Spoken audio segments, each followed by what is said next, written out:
Diyos ug makagagahom nga Amahan, salamat sa mga grasya nga among nadawat, labi na sa gasa sa kinabuhi. Hinaot unta nga kami hatagan sa gasa sa pagsabot ug mahayagan ang among hunahuna ug among gilauman, ikaw magahatag kanamo sa proteksyon. Sa mga magtutudlo, magapadayon ang ilang kinasing-kasing nga pag-alagad.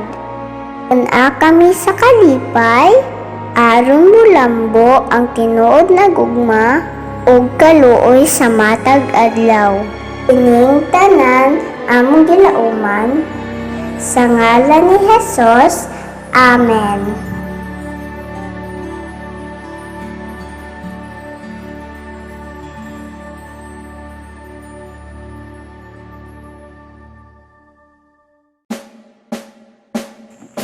Bayang magiliw, perlas sa silanganan, alab ng puso, sa dibdib mo'y buhay.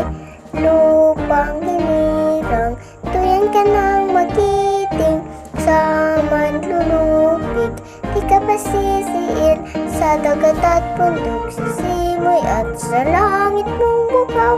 May dilagang tula at awit sa paglayo minamahal, ang kislap ng watawat mo'y tagumpay na nagniningning.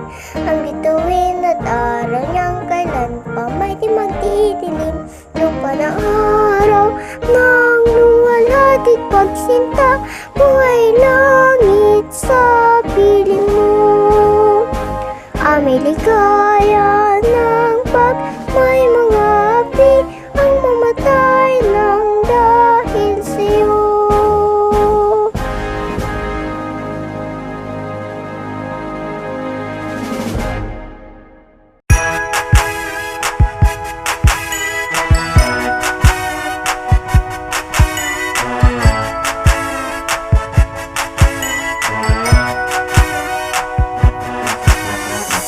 The Department of Education, Division of TANGKUB City, in partnership with the local government unit of TANGKUB, presents ang TANGKUB, transforming advancement in the new normal, guiding K-12 learners under broadcast media, a TV-based instructional program crafted in response to the need of making education possible and accessible to students at the comfort of their homes. It covers the most essential competencies thematically layered in drama plays, which were originally written, directed, and performed by teachers to see to it that education is securely provided. This is ang TANGKUB. It's TANGKUB, TANGKUB, TANGKUB time. We learn all things, it's very fun, masaya. Tugtog na.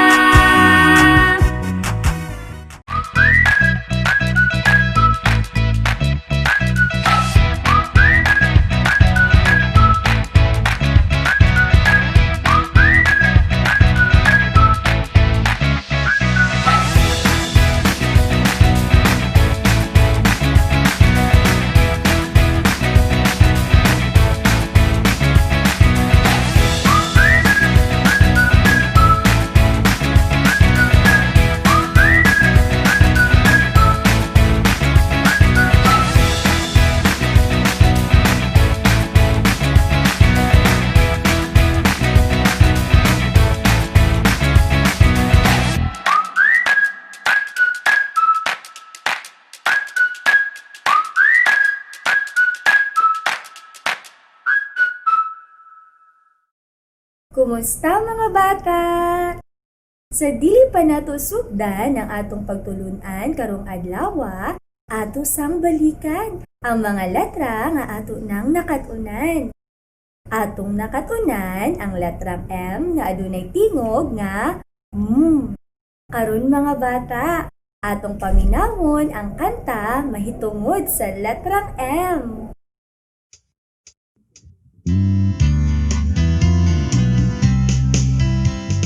Magbasa na kita sa dakong letrang M, basahon ta siya.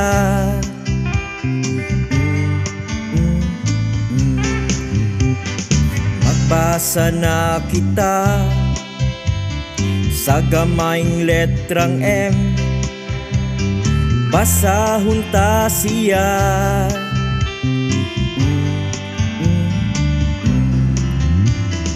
M sama sa mantikilya, merkado, mani ug mangga, sama-sama gaganda, mata mapa ug mama. Magbasa na kita sa dakong letrang M, basahon ta siya.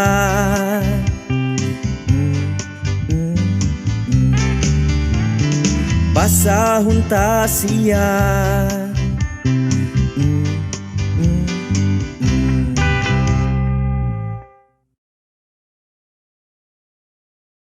Mga bata, dali ka paglitok ang letrang M. Sakto! Mga bata, bali ka paglitok ang tingog sa letrang M. Maayo mga bata!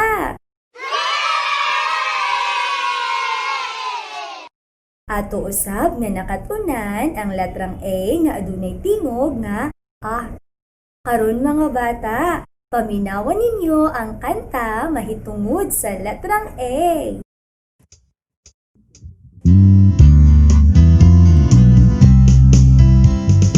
Magbasa na kita sa dakong letrang A, basahon ta siya. A, A, A, A, A. Magbasa na kita sa gamayng letrang A, basahon ta siya. A, A, A, A, A. Sama sa ampalaya, abukado, atis apa. Sama sa alindana, ahos, asin ug adlaw. Magbasa na kita sa dakong letrang A, basahon ta siya. A, A, A, A, A. Basahon ta siya. A, A, A, A, A.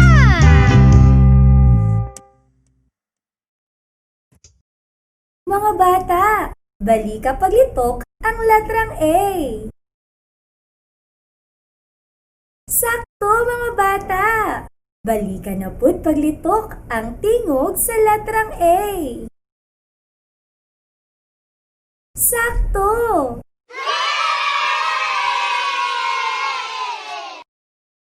Karon mga bata, ato nang sugdan ang atong pagtulunan karong adlaw. Kini mahitungod sa letrang P. Andama o paklia ang inyong self-learning materials, page 11. Diha inyong makita ang letrang P. Karon mga bata, tan-awa ang akong baba kung unsaon ang saktong paglitok sa letrang P. P. Akong usbon mga bata. P. Karon mga bata, magdungan kita sa paglitok sa letrang P. Itudlo ang unang linya. P. Atong usbon mga bata. P. Balikon ta, mga bata. P. Atong usbon makausa, mga bata. P. Karon mga bata, itudlo ang ikaduhang linya ug ilitok ang dakong letrang P. Usba pa mga bata. Balika pa mga bata. Usba pa makausa mga bata. Maayo!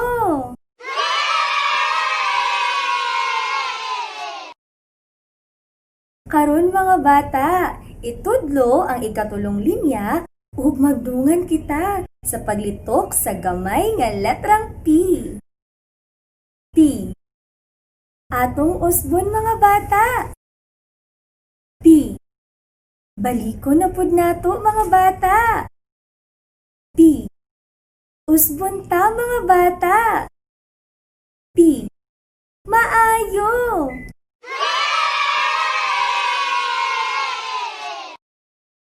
Karon mga bata, tudloa ang ikaupat nga linya ug ilitok ang gamay nga letrang P. Usba pa mga bata. Balika pa mga bata. Usba pa makausa mga bata. Sakto!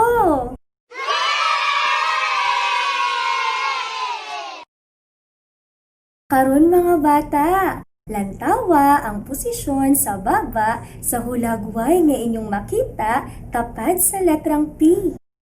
Paminawa og sunduga ko ninyo kung unsaon paglitok ang tingog sa letrang P. Paminawa og usab mga bata. Karon mga bata, tudloa ang unang linya ug magdungan kita sa paglitok sa tingog sa letrang P. Atong usbon mga bata. Balikon na pud nato mga bata. Usbon ta sa makausa mga bata. Karon mga bata, itudlo pag-usab ang unang linya ug ilitok ang tingog sa dakong letrang P. Usba pa mga bata. Balika mga bata. Usba pa jud mga bata. Sakto!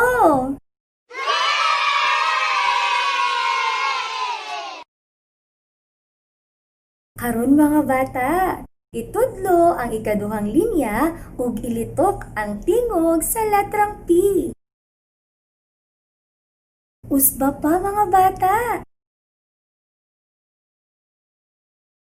Balika na pud mga bata. Usba pa sa makausa mga bata. Maayo!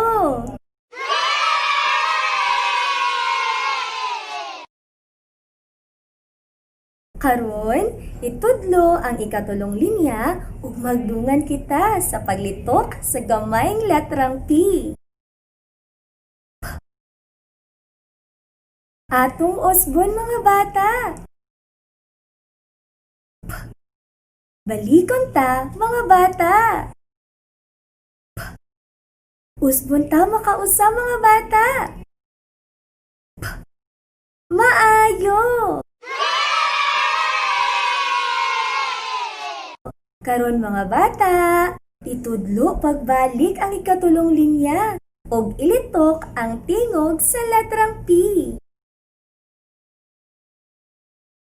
Usba pa mga bata. Usba pa mga bata. Balika pa mga bata. Sakto!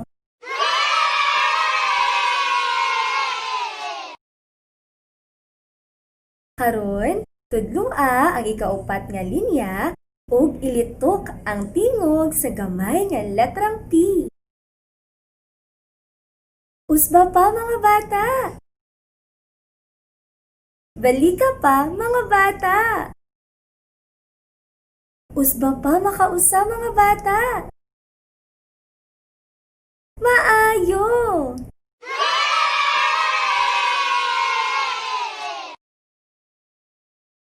Karon mga bata, paklia ang inyong self-learning materials, page 11. Ug sunda ang putol-putol nga linya aron makasulat kamo sa letrang P.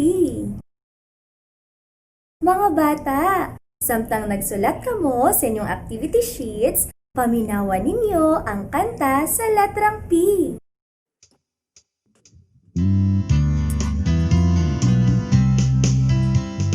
Magbasa na kita sa dakong letrang P. Basahon ta siya.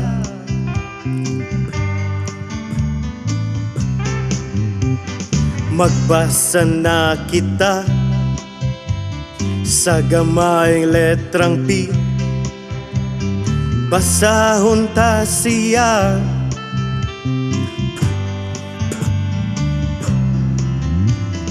P sama sa patintero,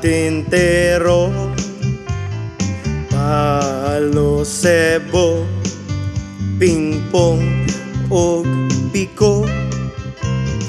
Bisama sa porselana, panyo, pana ug papa. Magbasa na kita sa dakong letrang P. Basahon ta siya.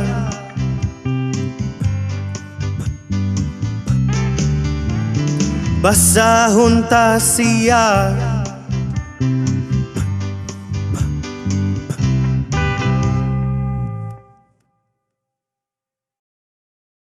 Karon mga bata, samtang nagsulat kamo sa inyong activity sheets, paminawa ko ninyo kung saan ako pagbasa ang ngalan sa hulagway nga makita sa ubos sa inyong self-learning materials.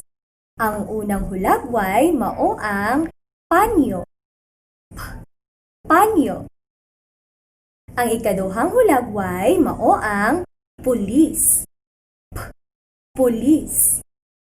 Ang ikatulo nga hulagway mao ang pito. Pito. Hangtod sa sunod nga higayon mga bata. Daghang salamat. Enjoy!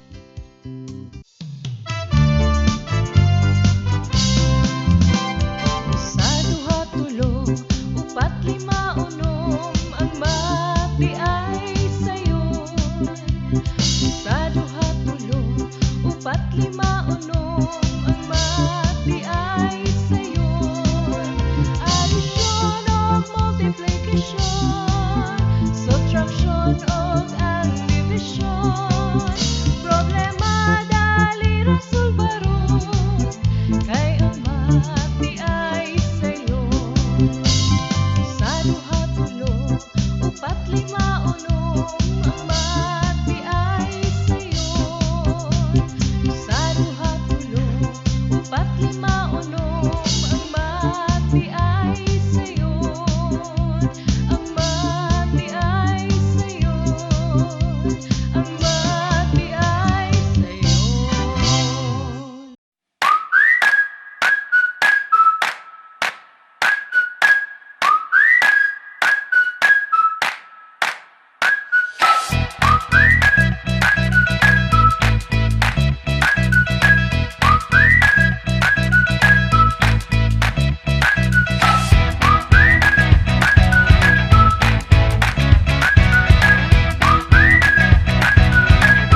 Magandang umaga mga bata!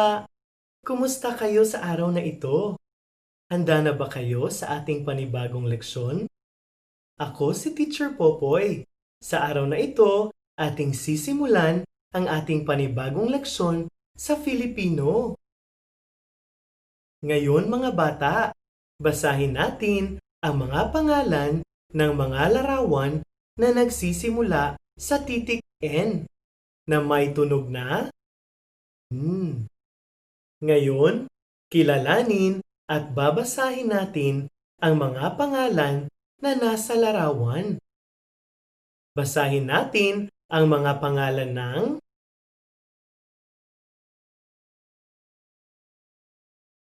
nurse,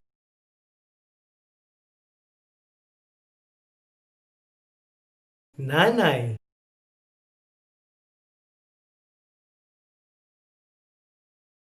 Nara,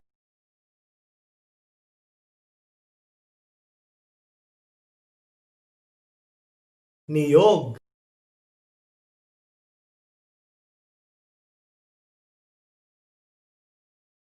nipa,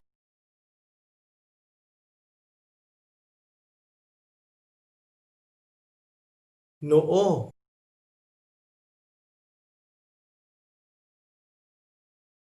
nota,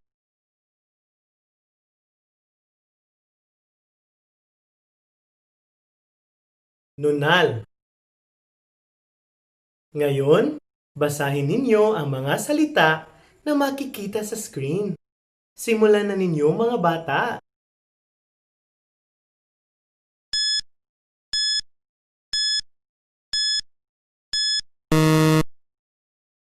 Kung ang salita ay binasa ninyo na nurse, tama mga bata.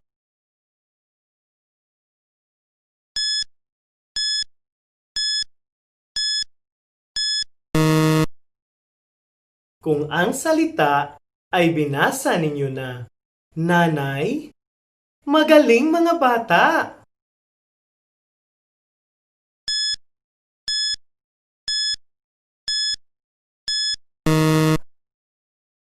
Kung ang salita ay binasa ninyo na nara, tama mga bata.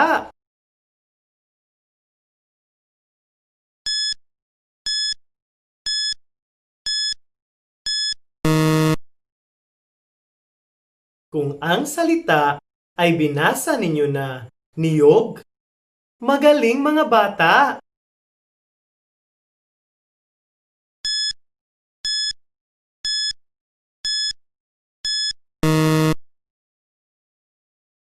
Kung ang salita ay binasa ninyo na nipa, magaling mga bata.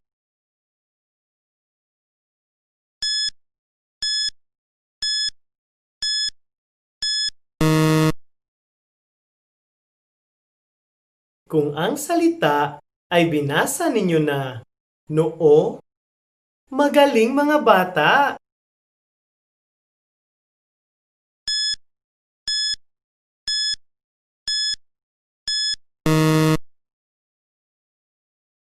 Kung ang salita ay binasa ninyo na nota, tama mga bata.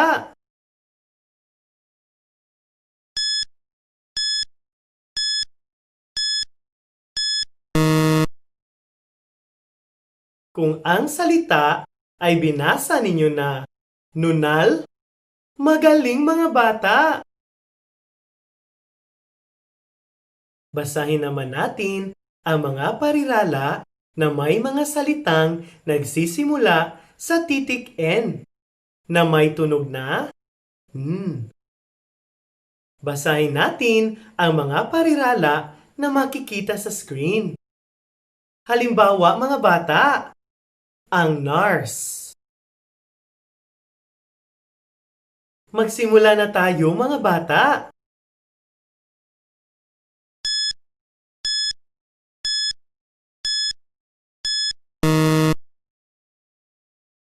Kung ang parirala ay binasa ninyo na ang nara, tama mga bata.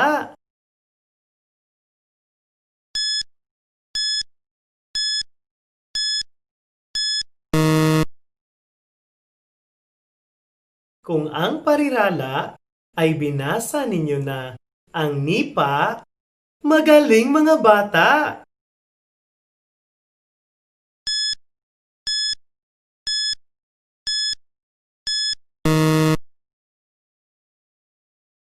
Kung ang parirala ay binasa ninyo na ang nota, tama mga bata!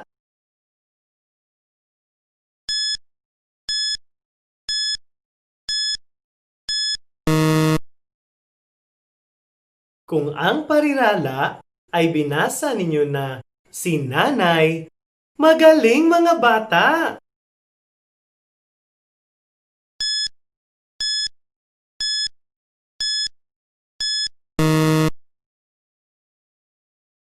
Kung ang parirala ay binasa ninyo na ang niyog, magaling mga bata!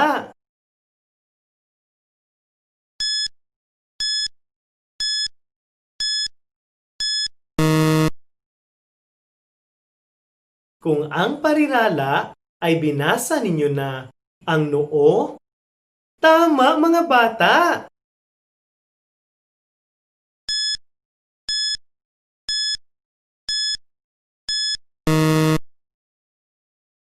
Kung ang parirala ay binasa ninyo na ang nunal, magaling mga bata! Ngayon mga bata, basahin na ninyo ang mga parirala na inyong makikita sa screen. Simulan na ninyo mga bata!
Ngayon, babasahin ko ulit isa-isa ang mga parirala at alamin ninyo kung tama ba ang inyong pagbasa sa mga parirala. Ang nurse at si nanay. Ang nara at ang niyog. Ang nota at ang nunal. Ang noo at ang nipa. Mga bata, basahin natin ang mga pangungusap na makikita sa screen. Basahin ang mga pangungusap.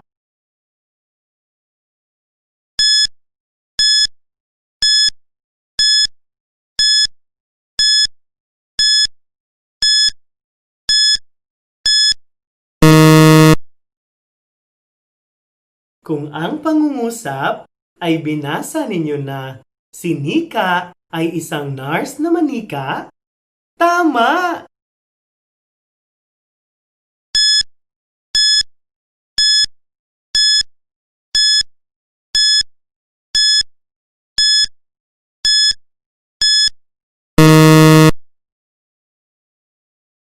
Kung ang pangungusap ay binasa ninyo na magkatabi ang puno ng niyog at nara, magaling!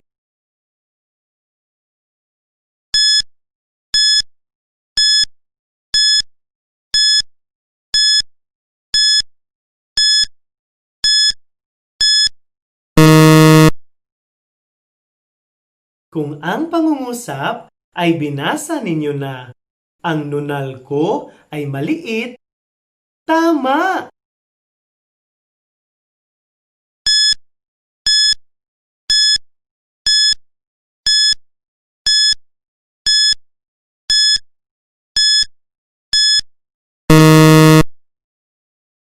Kung ang pangungusap ay binasa ninyo na ang aking noo ay mainit, magaling!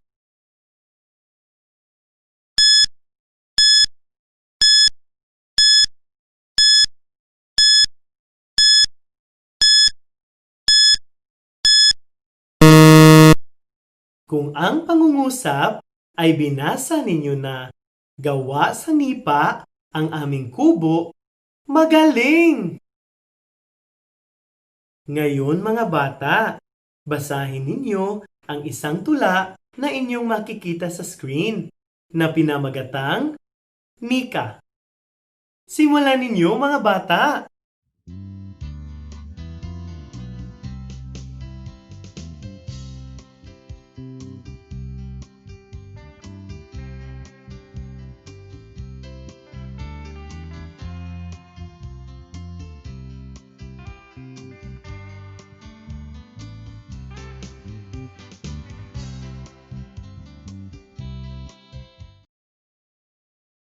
Ngayon, babasahin ko ang tula at alamin ninyo kung tama ba ang inyong pagbasa sa tula. Nika. Si Nika ay isang manika. Manika siya ni Nena. Bigay siya ni Tita Nita. Si Nika, ang manika, ay maganda. Maganda kagaya ni Nena.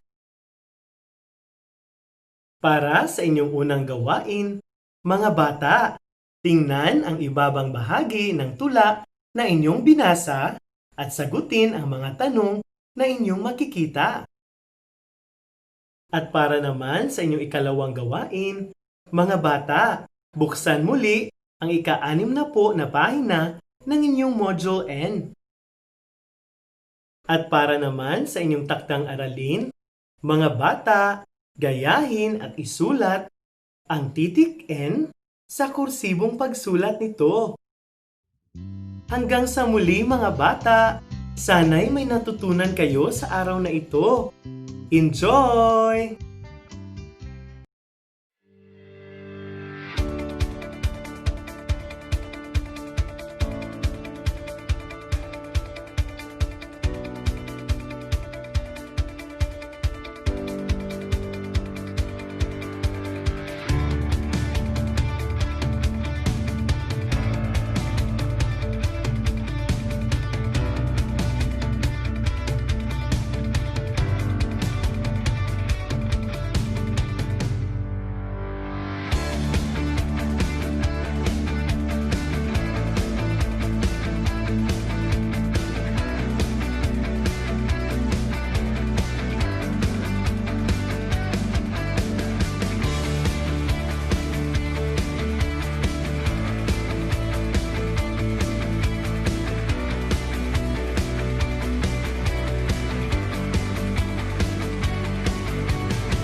Welcome sa atong klase sa kindergarten.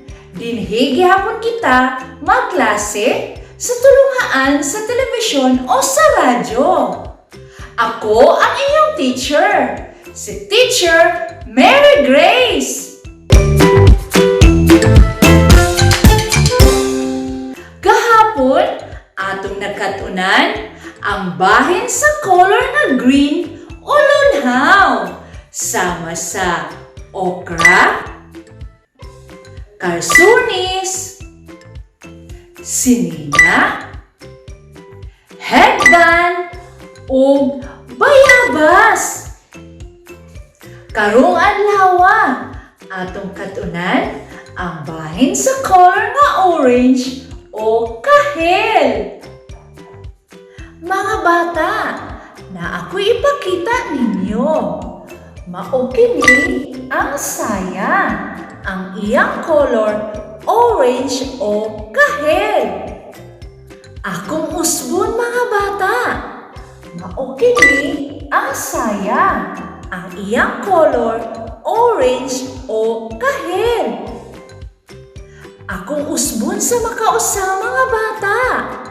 Mao kini ang saya, ang iyang color orange o kahel. Aniya na usab ako'y lain ipakita mga bata. Mao kini ang pugong sa buhok, ang iyang color orange o kahel. Akong usbon mga bata. Mao kini ang pugong sa buhok, ang iyang color orange o kahel. Akong usbon sa makausa mga bata. Mao kini ang pugong sa buhok, ang iyang color orange o kahel. Anian usab ko'y lain ipakita mga bata. Mao kini ang paypay, ang iyang color orange o kahel. Usbon ako mga bata. Mao kini ang paypay, ang iyang color orange o kahel. Akong usbon sa makausa mga bata. Mao kini ang paypay, ang iyang color orange o kahel. Tan-awa kini mga bata. Mao kini ang medyas, ang iyang color orange o kahel. Akong usbon mga bata. Mao kini ang medyas, ang iyang color orange o kahel. Akong usbon sa makausa mga bata. Mao kini ang medyas, ang iyang color orange o kahel. Anian usab ko'y lain ipakita mga bata. Mao kini ang balunan, ang iyang color orange o kahel. Akong usbon mga bata. Mao kini ang balunan, ang iyang color orange o kahel. Akong usbon sa makausa mga bata. Mao kini ang balunan, ang iyang color orange o kahel. Mga bata, inyong nakita ang mga butang na ang color orange o kahel sama sa saya, pugong sa buhok, paypay, medyas, balunan, o notebook. Karon mga bata, ato nang nailhan ang color nga orange o kahel. Timan-i na ninyo mga bata. Karon mga bata, na ako ipakita nga video. Video kini sa mga bata nga nagdula kauban si teacher. Ato kining tan-awon o paminawon.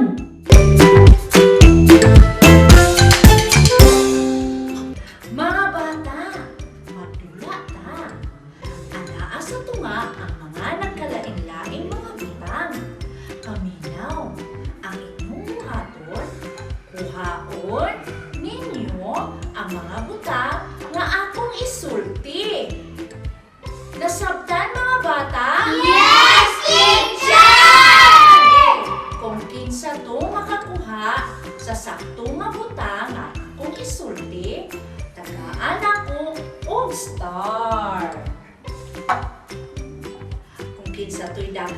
star, mao to siya'y nakadaog sa dula.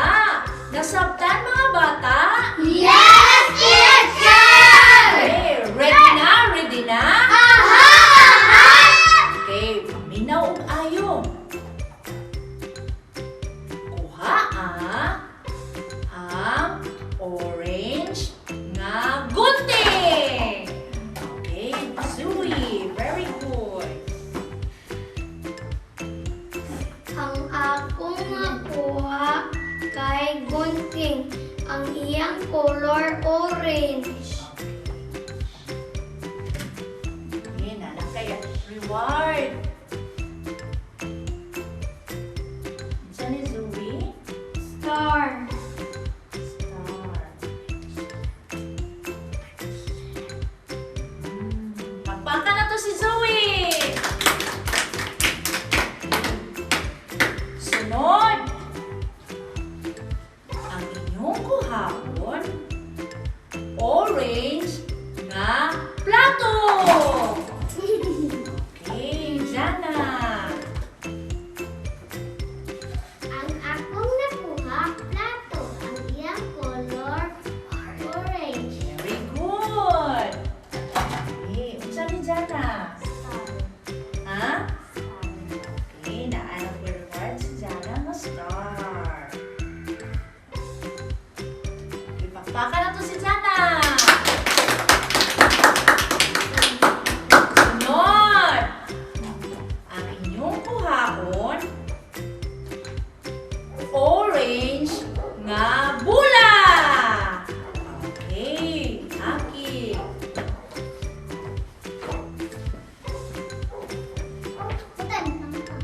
Ang akong nakuha kay bula. Ang iyang color orange. Very good! Wala na po kay reward. Unsa ni, Aki? Star. Star. Ipakpakan na to si Aki. Pakpakan! Very good! Next! Okay, ready? Ready. Ang inyong kuhaon, baso nga orange! Okay, very good, Ruth. Ang akong nakuha, baso na orange. Ang iyang color orange. Very good! Mm. Nana po'y reward si Ruth. Unsa ni Ruth? Star. Star.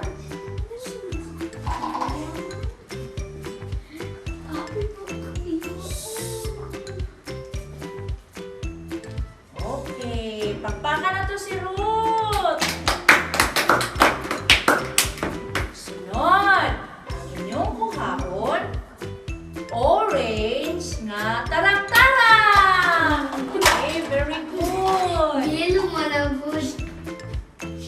Ang akong nakuha, orange na tarak-tarak. Very good. Nakita na to sa basket. Gab. Unsa ni Gab? Star. Alright. Ano po yung star si Gab? Ipagpakan na to si Gab, mga bata. Okay, next. Ang iyong kuhaon, orange nga butanganan og baso. Okay, very good, CJ. Ang ako nakuha kay budangana sa baso. Ang iyang color orange. Very good. Ibutang na sa basket, CJ. Okay. Okay. Unsa ni? Star. Right, star. Pagpaka na to si CJ, mga bata. Very good, CJ. Sunod. Ang inyong kuhaon, orange na yahong. Okay. Diyan na, Aki. Ang akong nakuha kay orange na yahog. Ang iyang color orange. Okay. Okay, orange. Very good. Buta sa basket. Pakpaka na to si Aki, mga bata. Nana po siya orange. Nana po siya star. Saan ni Aki? Star. Very good. Pakpaka na to si Aki. Yay! Okay, karon. Malinaw. Kinsa may nakadaog ninyo? Ake. Ha? Aidan. Si Aidan o si Aki nga naman? Kay Duhay Stars. Diba ang iya ha? Stars. Okay, very good. Pagpaka na to si Aki. Nasabtan mga bata? Yes, teacher! Unsay color sa mga butang na inyong nakuha? Orange! Very good! Nindot kaayo ang dula mga bata. Makalingaw kaayo. Mga bata, nailhan na gyud nato ang color orange o kahel. Sige, pagtan-aw og mga butang nga color orange o kahel nga makita sulod sa inyong balay. Hikapa, kuhaa, o ipakita kini sa inyong mama o papa.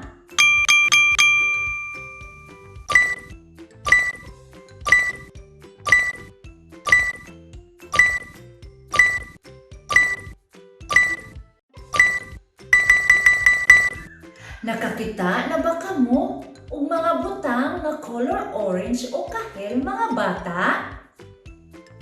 Kung nakakita na kamo, maayo!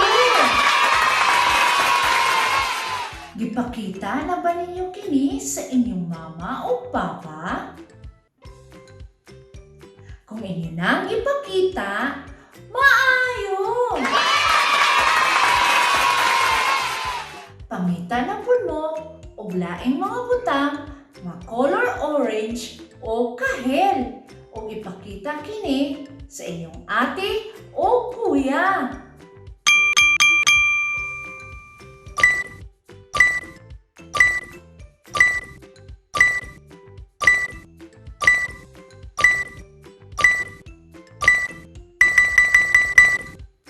Nakakita na ba kamo mga bata? Kung nakakita na kamo, maayo! Ipakita na ba ninyo kini sa inyong ate o kuya? Kung inyo nang ipakita, very good! Alang sa dugang pagkaton, kuhaa ang inyong activity sheets para karong adlaw. Para sa unang buluhaton, lingini kung ang mga hulagway adunay color nga orange o kahel. Ikahon kung dili color orange o kahel. Akong usbon mga bata, lingini kung ang mga hulagway adunay color nga orange o kahel. Ikahon kung dili color orange o kahel. Alang sa dugang buluhaton, kolori ang mga hulagway o color orange o kahel. Akong usbon mga bata, kolori ang mga hulagway o color orange o kahel. Og dinhi natapos ang atong leksyon karong adlaw. Hangtod sa sunod higayon, daghang salamat mga bata. Bye-bye!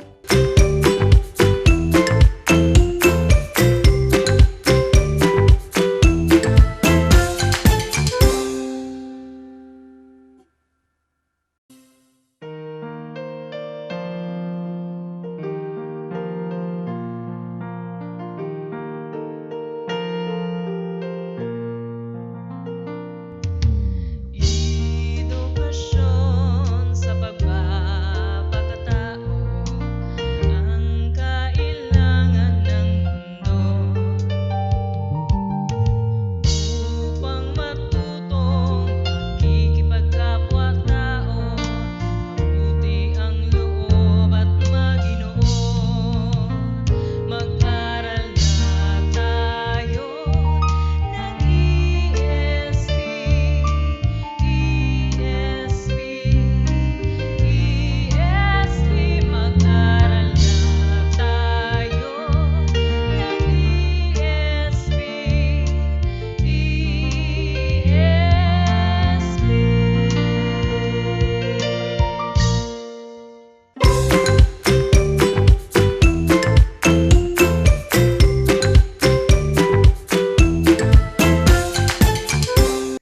Hello mga bata! Maayong buntag! Welcome sa atong klase sa kindergarten. Dinhi gihapon kita magklase sa tulungaan sa telebisyon o sa radyo. Ako ang iyong teacher, si Teacher Mary Grace. Kahapon, atong nagkatunan ang bahin sa color na green o lunhaw sama sa okra, karsunis, sinina, headband, ug bayabas. Karong adlaw atong katunan ang bahin sa color nga orange o kahel. Mga bata, na ako ipakita ninyo. Mao kini ang saya, ang iyang color orange o kahel. Akong usbon mga bata. Mao kini ang saya, ang iyang color orange o kahel. Akong usbon sa makausa mga bata. Mao kini ang saya, ang iyang color orange o kahel. Anian na usab ako'y lain ipakita mga bata. Mao kini ang pugong sa buhok, ang iyang color orange o kahel. Akong usbon mga bata. Mao kini ang pugong sa buhok, ang iyang color orange o kahel. Akong usbon sa makausa mga bata. Mao kini ang pugong sa buhok, ang iyang color orange o kahel.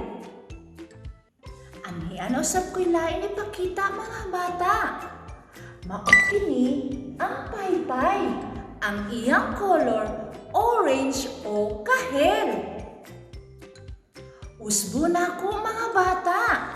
Mao kini ang paypay, ang iyang color orange o kahel. Akong usbon sa makausa mga bata. Mao kini ang paypay, ang iyang color orange o kahel. Tan-awa kini mga bata.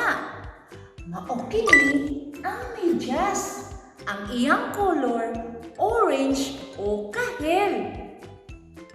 Akong usbon mga bata. Mao kini ang medyas, ang iyang color orange o kahel. Akong usbon sa makausa mga bata. Mao kini ang medyas, ang iyang color orange o kahel. Anian usab ko'y lain ipakita mga bata. Mao kini ang balunan, ang iyang color orange o kahel. Akong usbon mga bata. Mao kini ang balunan, ang iyang color orange o kahel. Akong usbon sa makausa mga bata. Mao kini ang balunan, ang iyang color orange o kahel.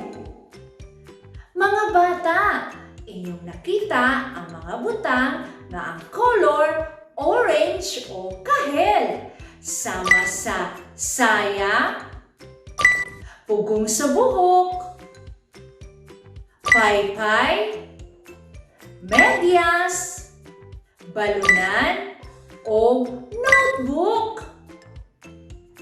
Karon mga bata, ato nang nailhan ang color nga orange o kahel. Timan-in na ninyo mga bata. Karon mga bata, na ako ipakita nga video. Video kini sa mga bata nga nagdula kauban si teacher. Ato kining tan-awon o paminawon.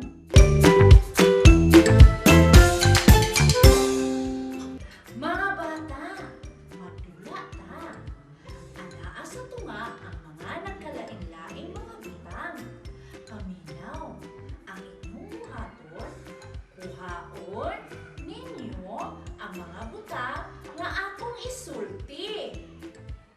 Nasabtan mga bata? Yes, teacher!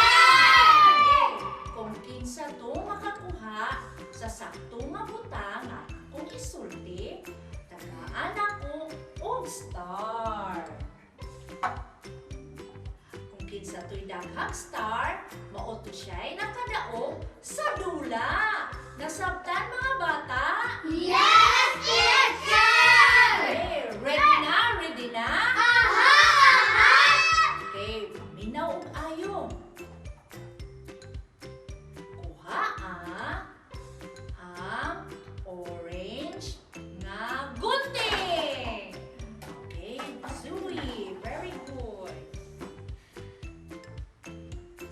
Ang akong nakuha kay gunting, ang iyang color orange.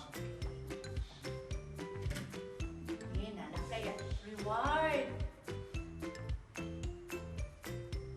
Diyan ni Zoe. Star. Star. Pakpakan na to si Zoe.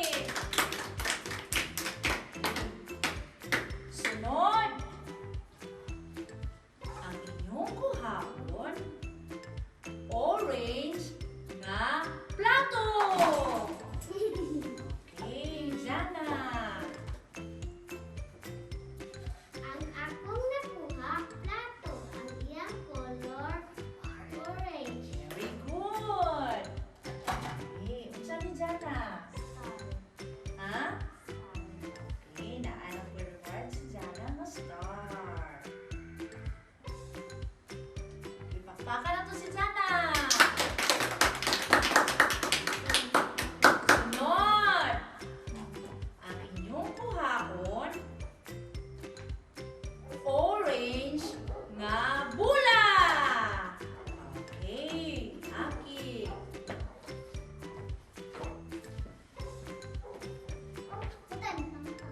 Ang akong nakuha kay bula.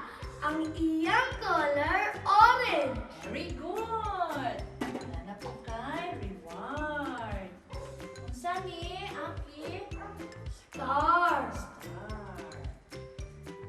Ipakpakan na to si Aki. Pakpakan. Very good. Next. Okay, ready? Ready. Ang inyong kuhaon, baso nga orange. Okay, very good, Ruth.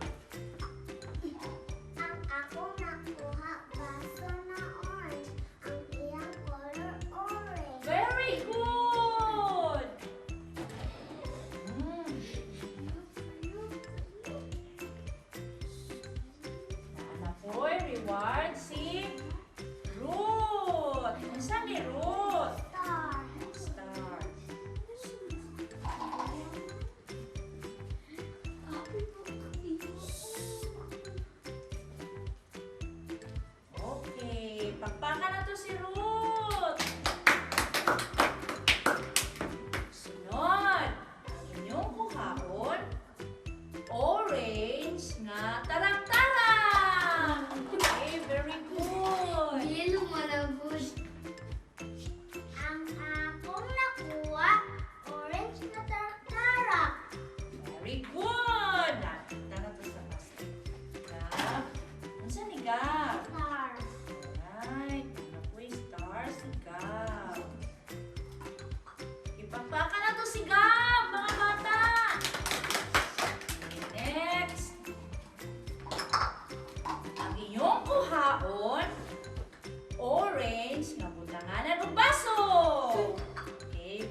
Orange.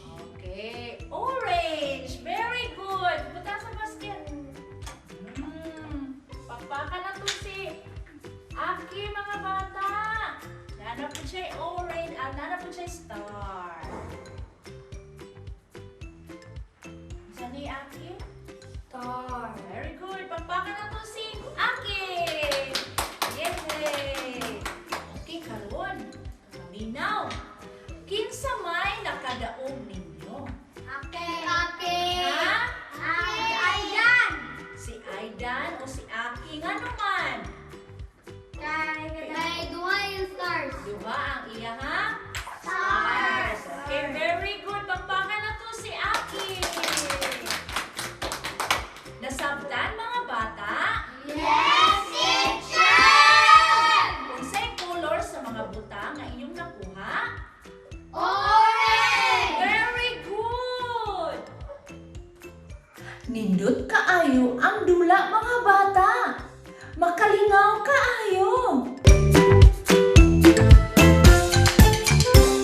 Mga bata, nailhan na gyud nato ang color orange o kahel. Sige, pagtan-aw og mga butang nga color orange o kahel nga makita sulod sa inyong balay. Hikapa, kuhaa, o ipakita kini sa inyong mama o papa.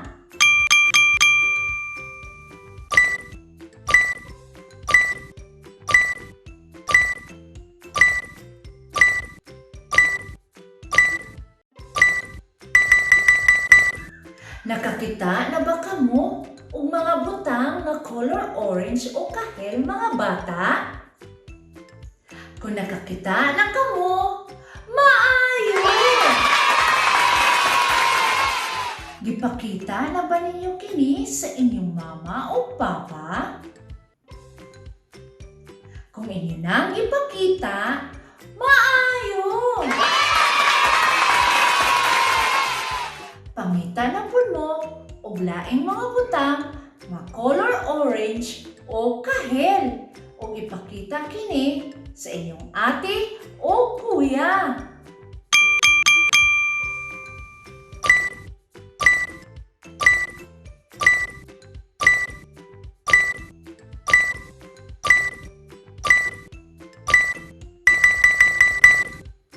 Nakakita na ba kamo mga bata?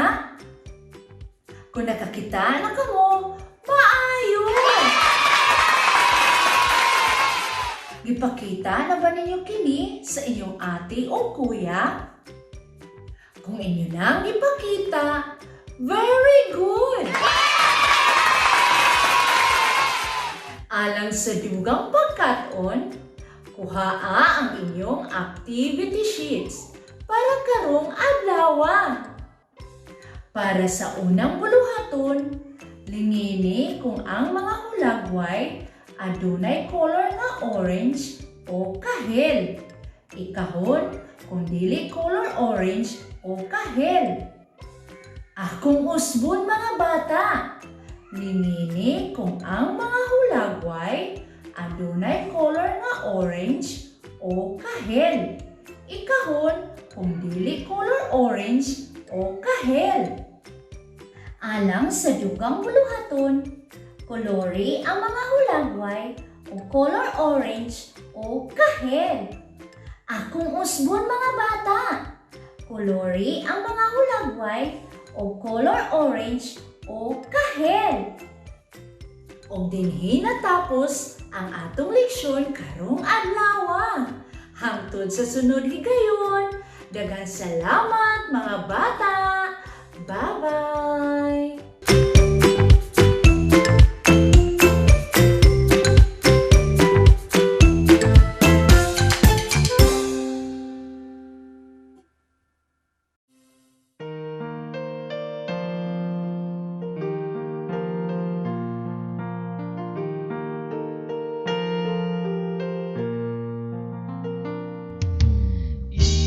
Edukasyon sa pagpapakatao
Welcome now, subsa! Malipayong pagkatuon! Mga bata, unsa man nga color ang atong nakatunan kagahapon? Nakahinumdum pa ba kamo? Unsa man to nga color? Sakto ka! Color green. So karong adlaw, atong ibalik lantaw ug pagtuon ang color green. Sige! Magsugod na kita! Mga bata, mao kini ang ubang butang nga color green. Maglingkod kitag tarong ug maminaw ni teacher. Green. Unsa man ka na? Nakakita na ba kamo og ingon ana? Tan-awa ang inyong palibot. Aduna ba'y mga ingon ana? Unsa man ka na? Sakto! Dahon! Unsay color sa dahon? Correct! Green! So kana? Green nga dahon. Ikaw daw be? Green nga dahon. Sakto! Kana? Unsa man kana? Correct! Kalo. Unsay color sa kalo? Sakto! Green. So kana? Green nga kalo. Ikaw daw be? Correct! Green nga kalo. Very good! Kana? Unsa man kana? Sakto! Buaya! Unsay color sa buaya? Correct! Green! Green? Nga buaya! Ikaw daw be? Green nga buaya!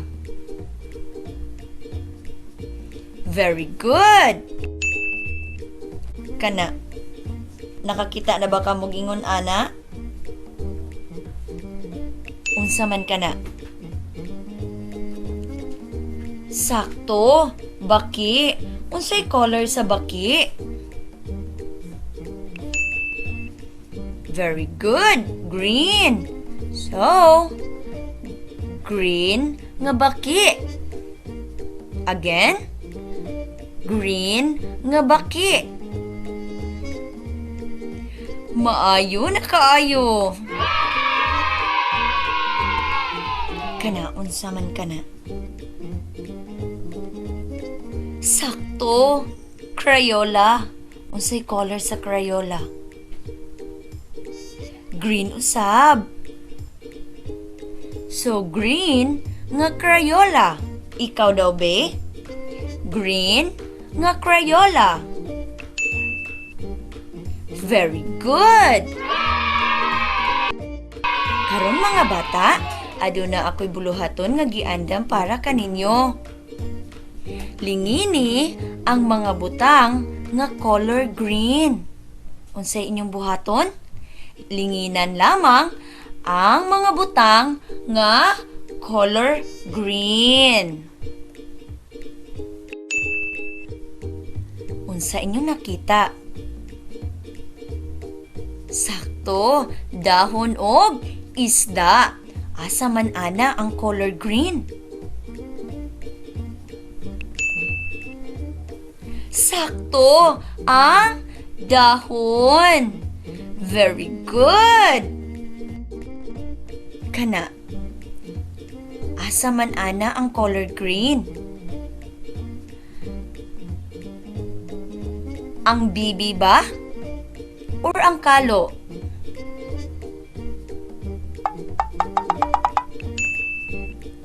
Sakto! Ang kalo! Maayo! Kini, asa man ana ang color green? Ang buaya ba? Or ang balloon?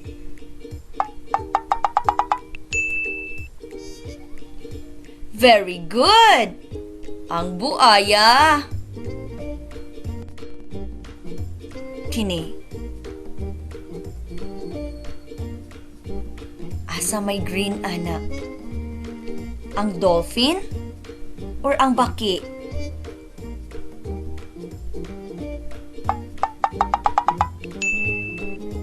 Wow! Correct! Ang baki. Green ang baki. Kana, asa may green ana? Ang Crayola ba? Or ang bag? Sige daw, bi. Lingini daw, bi. Asa ana? Sakto! Ang Crayola! Very good! Karon mga bata, adunay giandam si teacher nga inyong ansiran. Andama ang inyong lapis o Crayola nga color green. Sige. Ang inyong buhaton, kolore ang dahon gamit ang green nga Crayola. Mga bata, aduna kamoy makita nga dahon. Sige, pangitangan ninyo ang inyong worksheet nga adunay drawing nga dahon o kolore ko ni o color green. Kana, sakto kana. Karon, ang ikaduha ninyo nga buhaton, isumpay ang mga tuldok nga adunay mga numero o kulura ng dahon o color green. Magsugod kamo sa number 1 hangtod sa number 17. Inyo lang kanang i-connect hangtod mahimo na siyang dahon o kulura no sabi niyo kini o crayon nga green. Very good mga bata. Mao ka na ang mga butang nga color green. Very good, mga bata. Uy, maayo na yun kaayo. So karong adlaw, inyong nakatunan pag-usab ang color green. Daghang salamat mga bata. Kung magkita-kita na usab kita sa sunod sa Palipayong Pagkaton. Bye-bye! Bye-bye, goodbye. Bye-bye, goodbye. Goodbye!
bagkatoy! Mga bata, unsa man nga color ang atong nakatunan kagahapon? Nakahinumdum pa ba kamo? Unsa man to nga color? Sakto ka! Color green. So karong adlaw atong ibalik lantaw ug pagtuon ang color green. Sige! Magsugod na kita! Mga bata, mao kini ang ubang butang nga color green. Maglingkod kitag tarong ug maminaw ni teacher.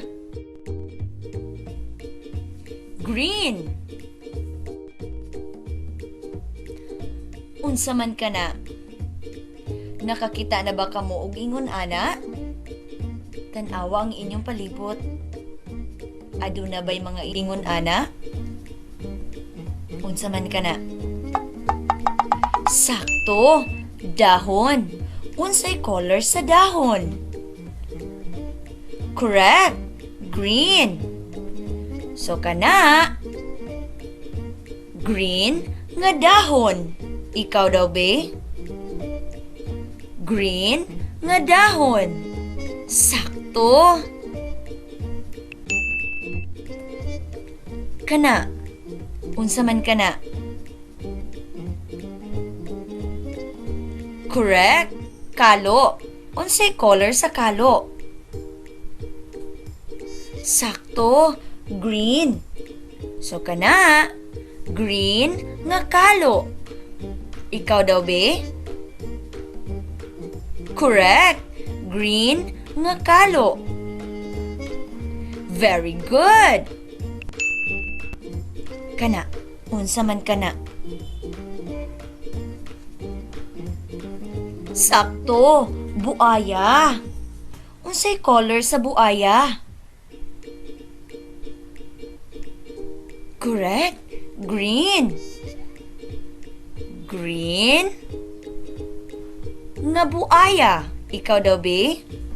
Green nga buaya. Very good. Kana. Nakakita na ba ka mo gingon ana? Unsa man kana? Sakto, baki. Unsay color sa baki? Very good, green. So, green nga baki. Again, green nga baki. Maayo na kaayo. Kana, unsa man kana? Sakto, Crayola. Unsay color sa Crayola? Green usab. So, green nga Crayola. Ikaw daw be? Green nga Crayola. Very good! Karon mga bata, aduna ako'y buluhaton nga giandam para kaninyo. Lingini ang mga butang nga color green. Unsay inyong buhaton? Linginan lamang ang mga butang nga color green. Unsa inyong nakita? Sakto, dahon og isda. Asa man ana ang color green? Sakto, ang dahon. Very good. Kana. Asa man ana ang color green? Ang bibi ba? Or ang kalo?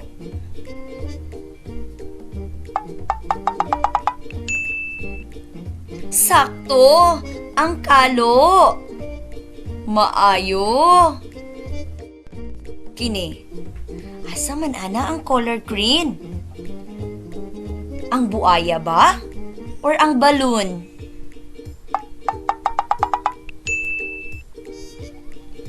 Very good! Ang buaya. Kini. Asa may green ana? Ang dolphin? Or ang baki?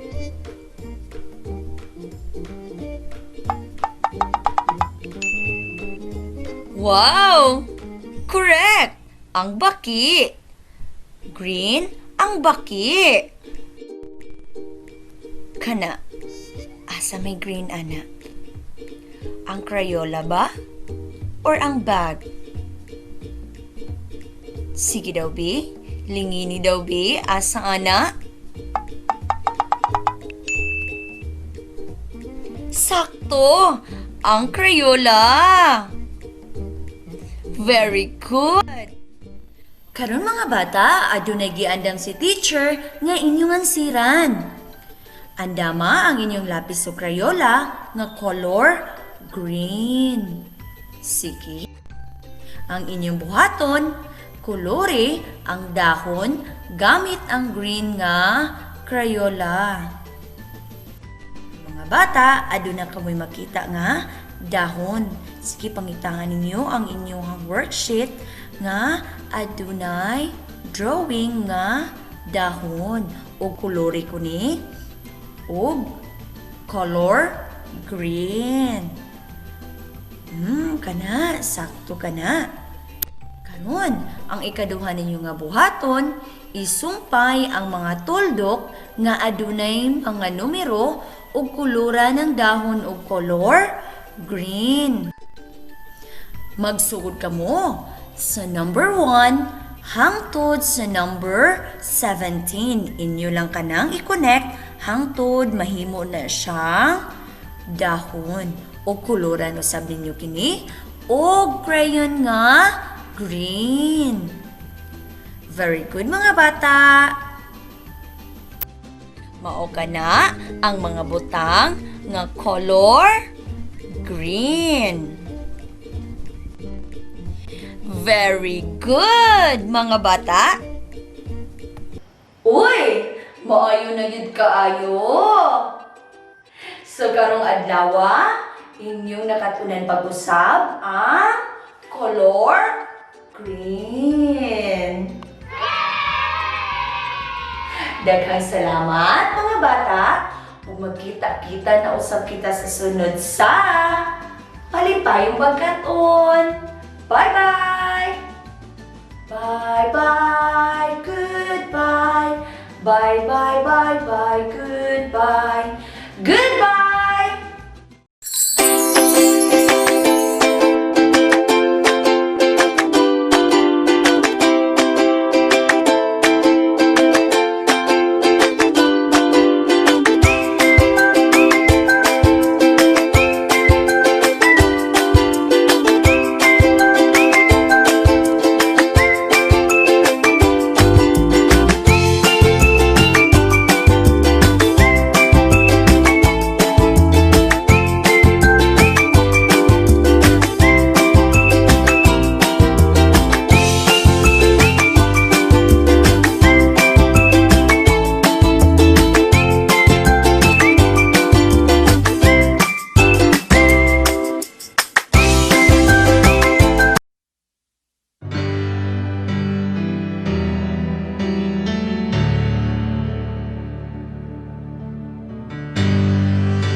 Sad, the tears are in your eyes. Come on and come to me now. Don't be ashamed to cry. Let me see you through, 'cause I've seen the dark side too. When the night falls on you, you don't know what to do. Nothing you confess could make me love you less. I'll stand by you. I'll stand by you. Won't let nobody hurt you. I'll stand by you. So if you're mad, get mad. Don't hold it all inside. Come on and talk to me now. Hey, what you got to hide? I get angry too. Well, I'm a lot like you. When you're standing at the crossroads, don't know which path to choose, let me come along. 'Cause even if you're wrong, I'll stand by you. I'll stand by you. Won't let nobody hurt you. I'll stand by you. Take me into your darkest hour, and I'll never desert you. I'll stand by you.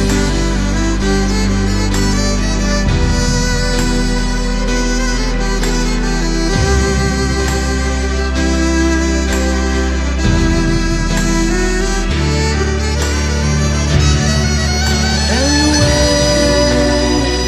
when the night falls on you, baby, you're feeling all alone. You won't be on your own. I'll stand by you. I'll stand by you. Won't let nobody hurt you. I'll stand by you. Take me into your darkest hour, and I'll never desert you. I'll stand by you.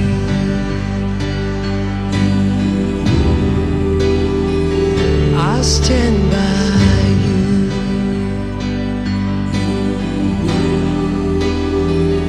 I'll stand by you.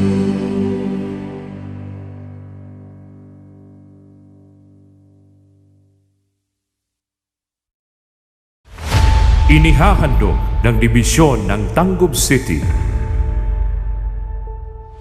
ang iba't ibang kwento, aral at kaalaman habang kayo ay nasa inyong mga tahanan. TV-based instruction.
Grabe naman.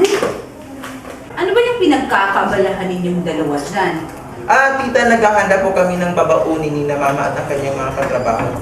Malayo po kasi yung biyahe nila para sa seminar. Kaya, tumulong na lang kami ni Coco para maghanda sa kanilang kakainin sa daan. Ganun ba? Ano namang gagawin ninyo sa mga dahon ng niyog na to? Ito po. Marami po tayo nito sa likod ng bahay. Kaya, gagawa na lang kami ng puso.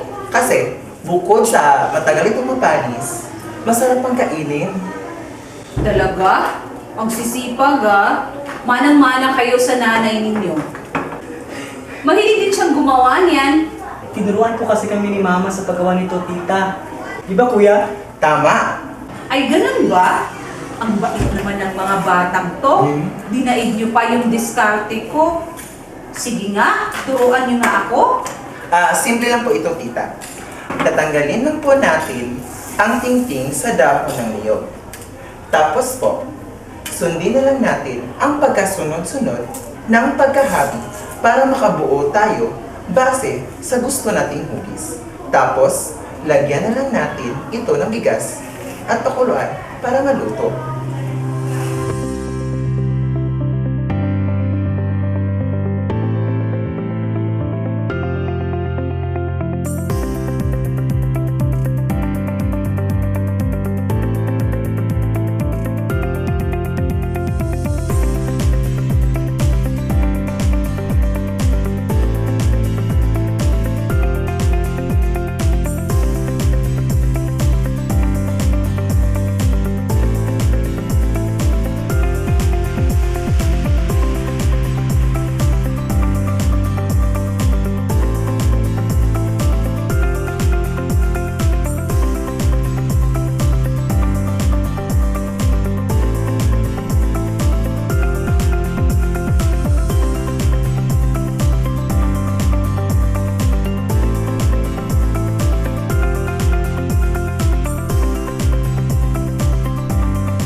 Wow! Masyadong ginalingan, ha? O ayan, dyan muna kayong dalawa kasi pupuntahan ko muna yung nanay ninyo.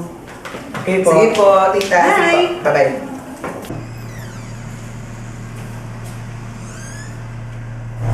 Oh, hi, Tito! Oh, Tito, ba't ang dami niyong hugasin? Uy, Hope! Andiyan ka pala! Nagluto ako ng lechiplan. Paborito kasi yun ng mga kapatid mo. Kagaya nito, nilinis ko mga kagamitan na ginamit ko, kagaya ng sandok, steamer, at iba pa.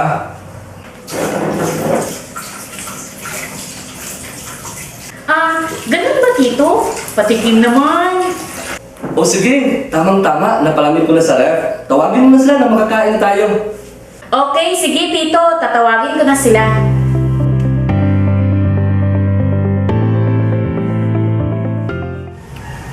Ate Olive, may tanong ko lang. Bakit nga ba nahilig ka sa puso? Dati sa tuwing may lakad tayo, nahiligan mo namang magbaon. At ikaw naman, Heart, ang tagakain ng baon ko. Totoo yan. Ang takaw mo talaga ng mga bata pa tayo, Heart. Kuya naman, wala namang laglagan. Ikaw kaya yung matakaw. Hay nako, pareho kayong matatakaw. Dun sa tanong mo, Heart, kung bakit nakahiligan ko yung puso, bukod naman sa masarap talaga ang puso, alam niyo bang dalawa na sa simpleng pagkain ng puso ay nakatutulong tayo sa pangangalaga ng ating kalikasan? Ganun po ba, ate? Ha? Paano nangyari yun? Isipin nyo na lang, sa dinami-rami ng mga taong gumagamit ng plastic araw-araw, ay dumarami rin ang produksyon ng basurang itinatapon natin kung saan-saan. Parang naiintindihan ko na, ate. Sa halip na gumamit tayo ng plastic para pambalot ng kanin, ay gumamit na lang tayo ng dahon ng niyog. Bukod na makakatipid pa tayo, makakatulong pa ito sa pagkontrol ng pagdami ng basura. Nakuha mo ang punto ko, Oliver.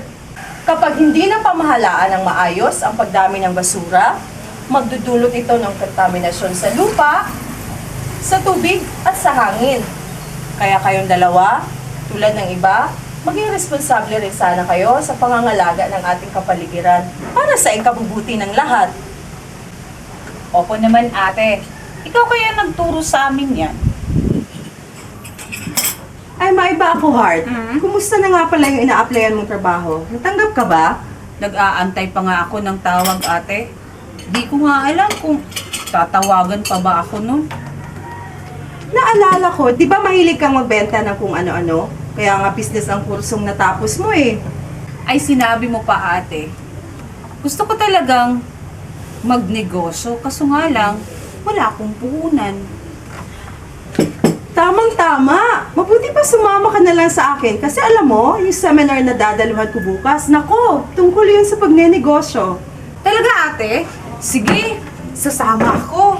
Gusto ko kasing madaragdagan pa yung kaalaman ko sa pagnenegosyo. O siya, magbihis ka na. Ako nang tatapos nito at maaga pa tayo bukas. Okay ate? Sige, thank you.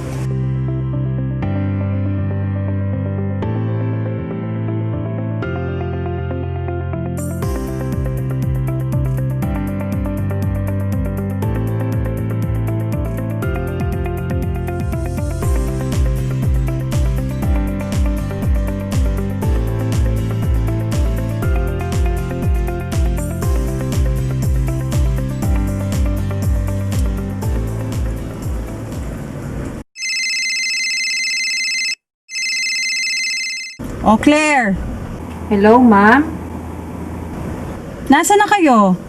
Mahuhuli tayo, halina kayo. Pasensya na po.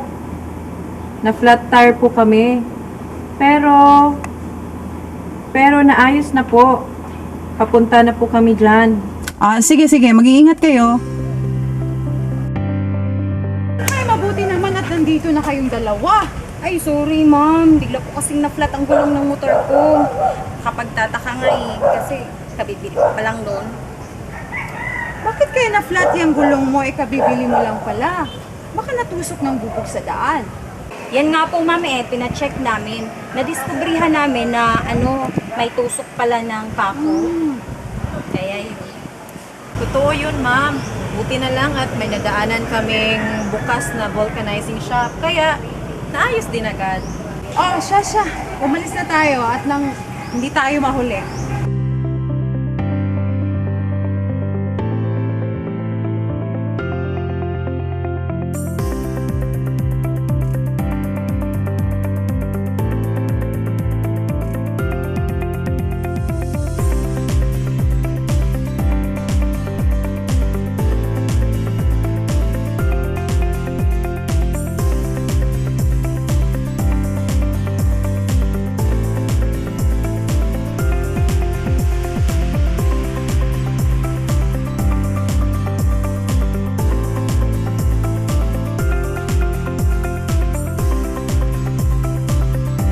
Good morning, ma'am. Good morning, ma'am. How may I help you? Excuse us, sir. Pwede po bang magpa-register muna kami bago mag-attendance? Medyo marami pa po kasi ang nakapila sa registration booth eh. Okay lang po, ma'am. No problem po. Kahit ano po yung mauna ay okay lang.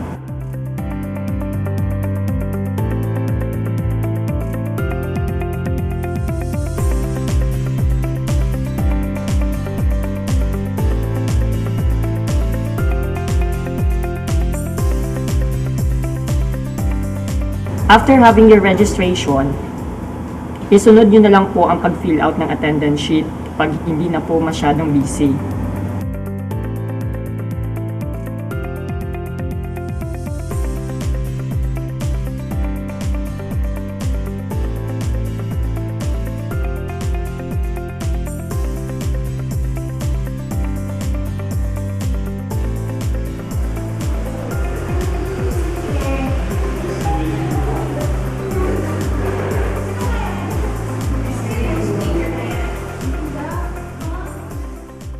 Good morning, ladies and gentlemen. It is with pleasure and privilege to introduce today our speaker who is going to talk to us about how she made it to the top 10 most successful entrepreneurs in the country. This is an interesting topic since the road to financial freedom is narrow. Our speaker is the youngest award-winning businesswoman who is also a professional accountant specializing in personal finances and taxation for over 10 years and has guided the financial affairs of some of this country's best-known entrepreneurs and executives. Ladies and gentlemen, please join me in welcoming Miss Cynthia Shao.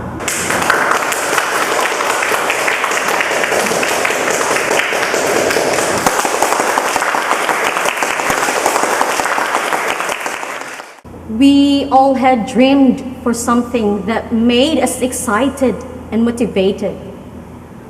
According to Chinese philosopher Lao Tzu, the journey of 1,000 miles begins with a single footstep. All successful businessmen had experienced failure before they enjoyed the peak of success. Major twists in my life did not occur overnight. They happened gradually. The same applies in the world of business. It is said that great entrepreneurs who had started with humble beginnings believed in the beauty of their dreams and strove to perform better and decided to make a decision that transformed their lives and that of others. The path I took was never easy. It was a road less traveled by, but what had kept me going, that one day, everything will make perfect sense.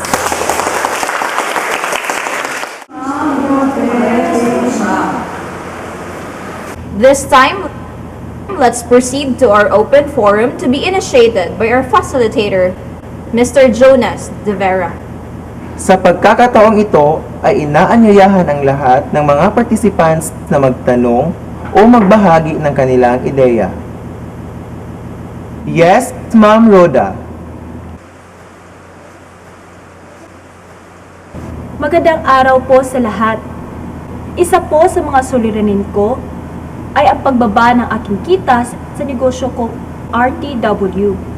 Matumal po ang benta ko dahil sa pagsulpot ng maraming kakompetensya. Ano po ba ang maaari kong gawin?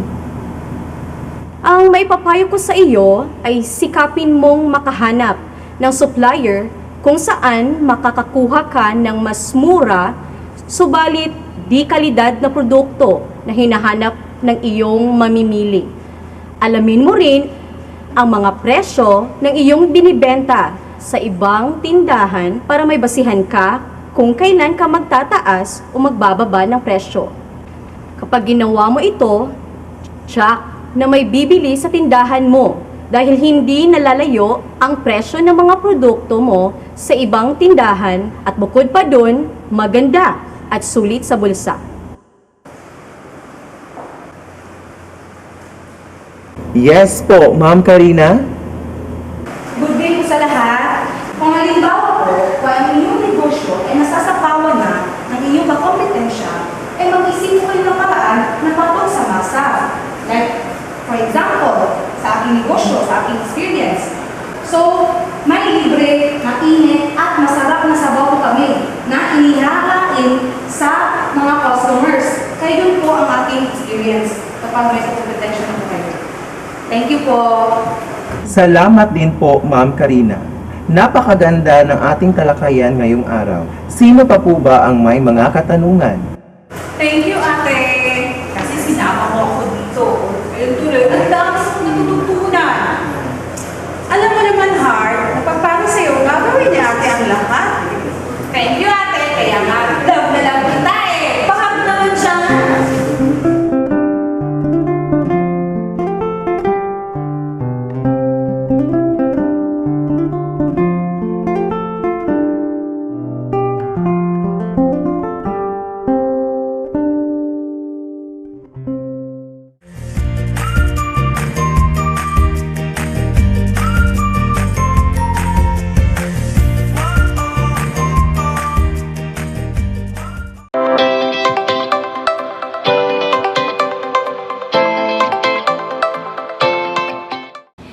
Investigation is at the heart of science.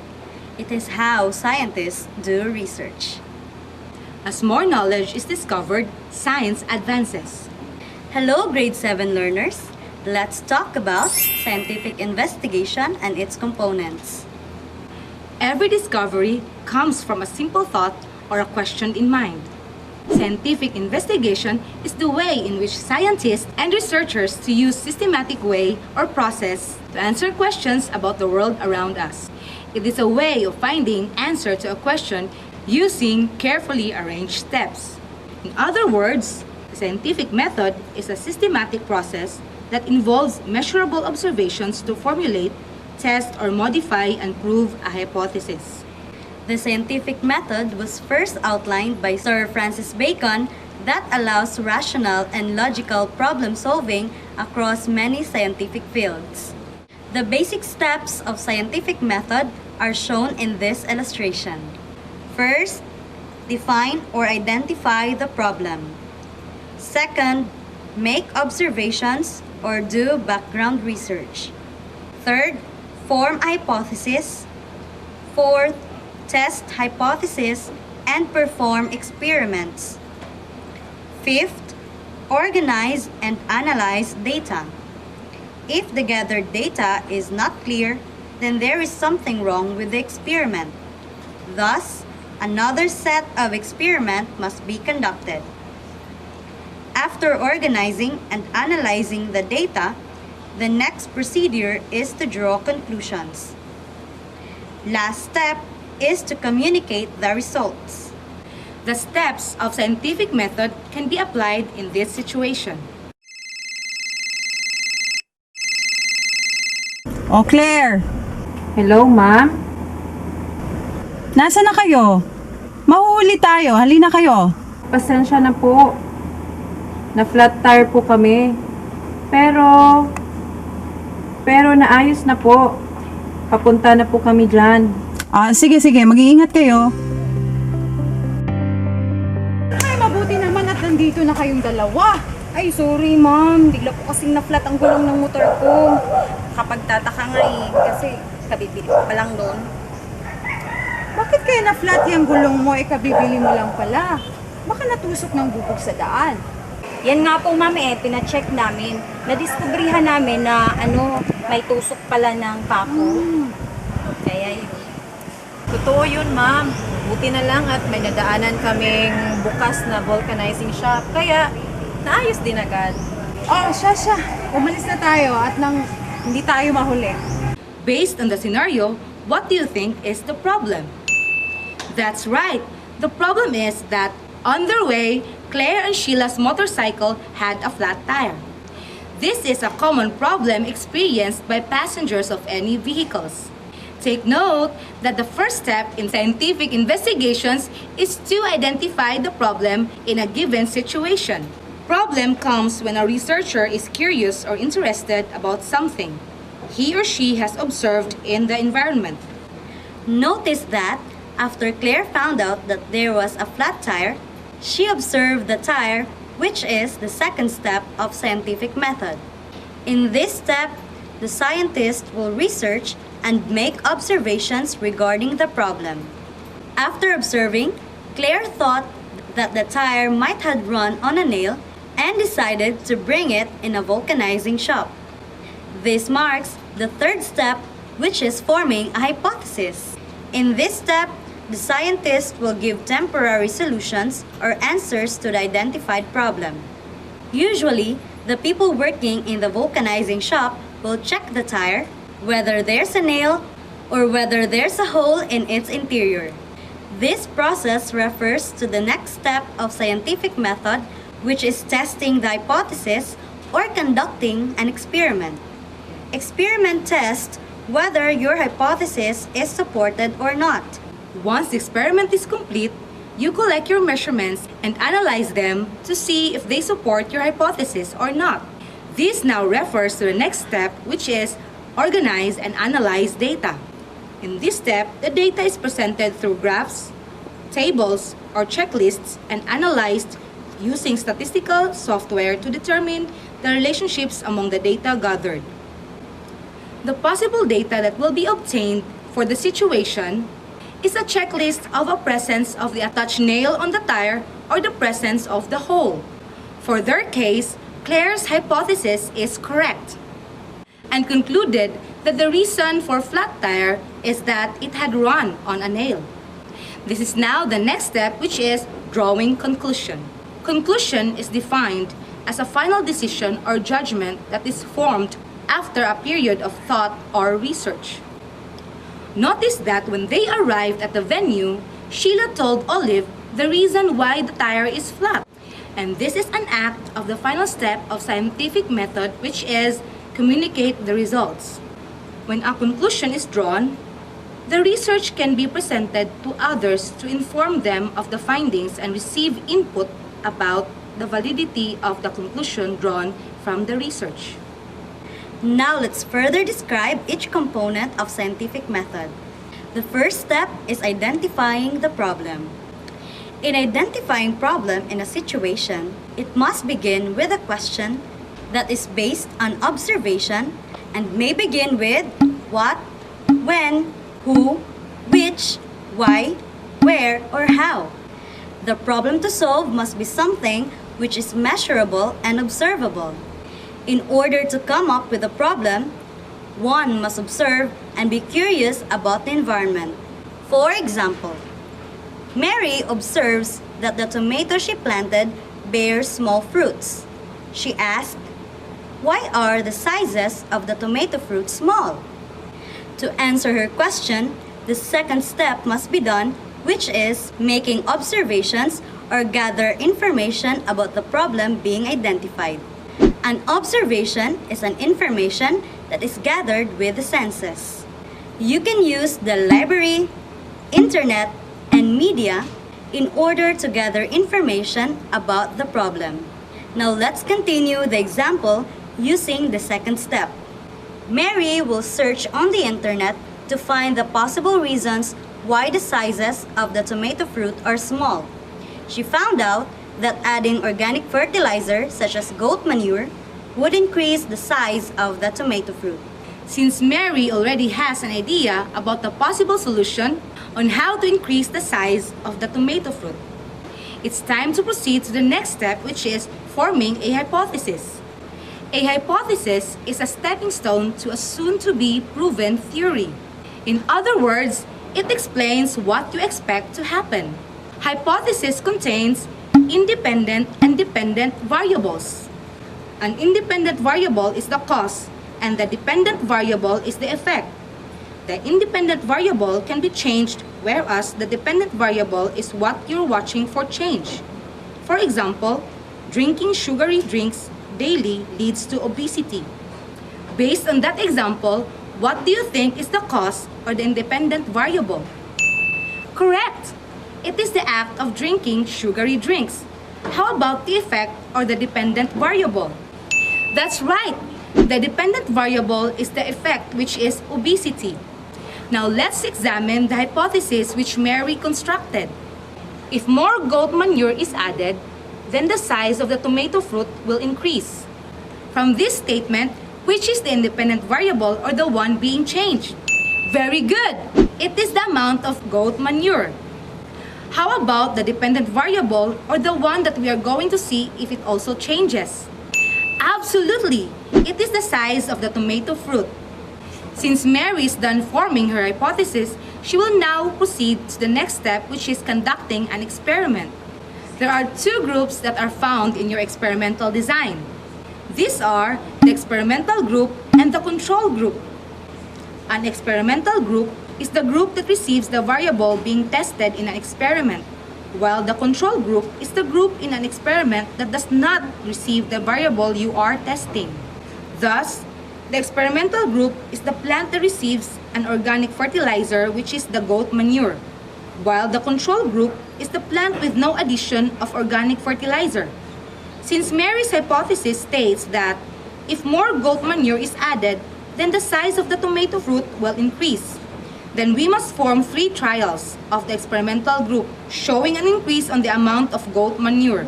Trial 1 contains 2 grams of goat manure. Trial 2 contains 4 grams of goat manure and Trial 3 contains 8 grams of goat manure.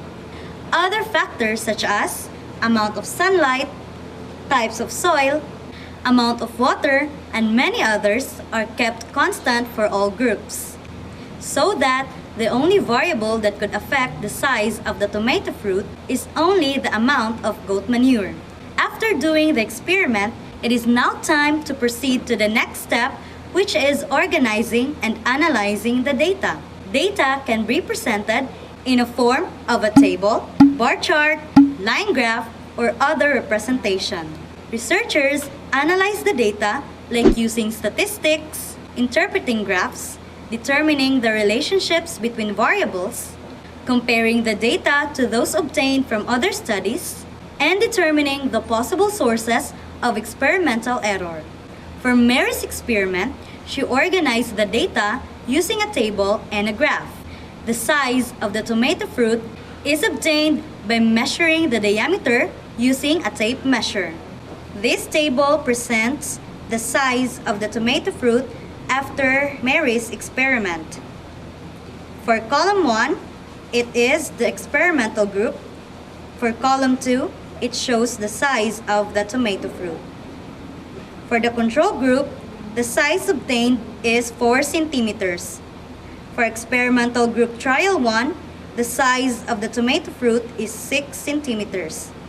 For experimental group trial 2, the size of the tomato fruit is 8 centimeters. For experimental group trial 3, the size of the tomato fruit is 10 centimeters. The graph shows a straight diagonal line ascending to the right.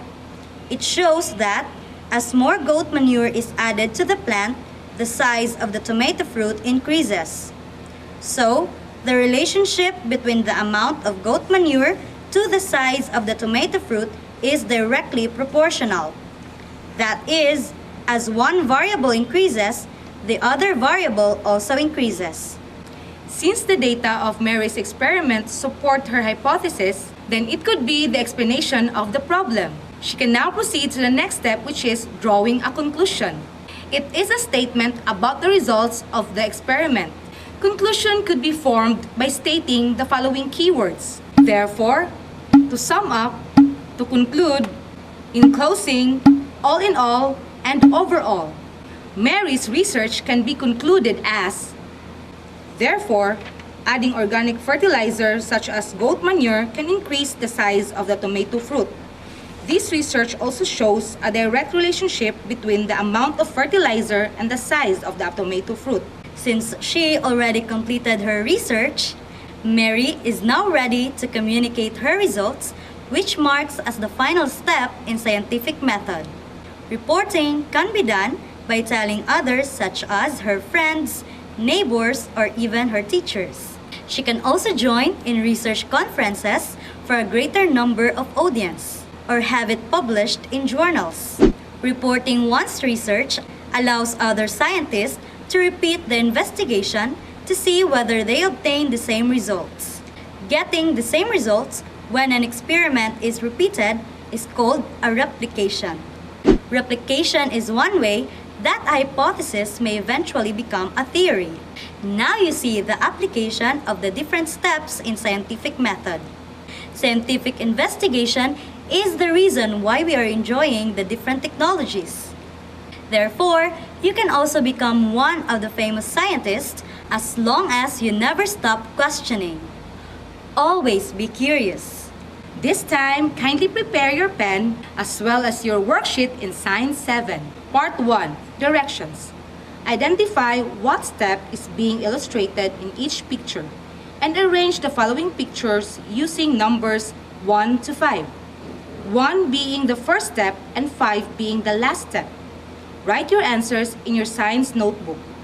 Part 2, Directions. Each sentence below describes a step of the scientific method. Match each sentence with a step of the scientific method listed below. Write the letter of your answers in your science activity notebook. The remaining time is already yours, learners. Good luck and God bless. If you have any questions, feel free to contact your teachers. Don't limit yourself, for you can do more than what you think you can. Always remember to keep reading, Keep watching and keep learning at home. bye!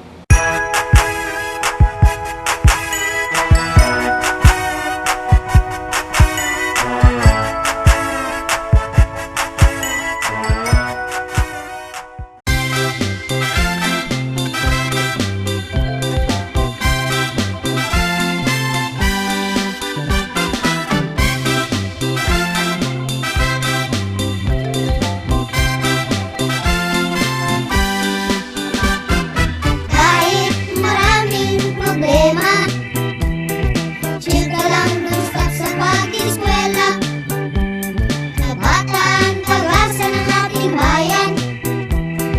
Ikaw, ako, tayong lahat ay magtutulungan. Ihanda na ang sara, upuan at mga mesa.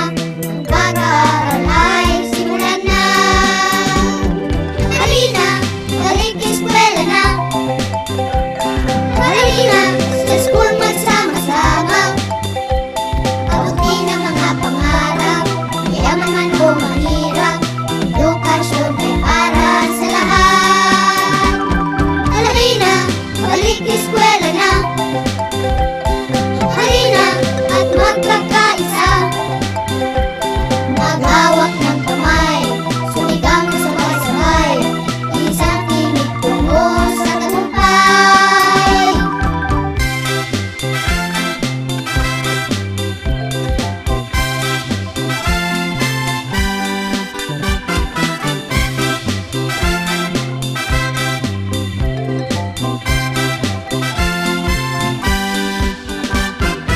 Kahit maraming problema, chill ka lang, don't stop sa pag-eskwela.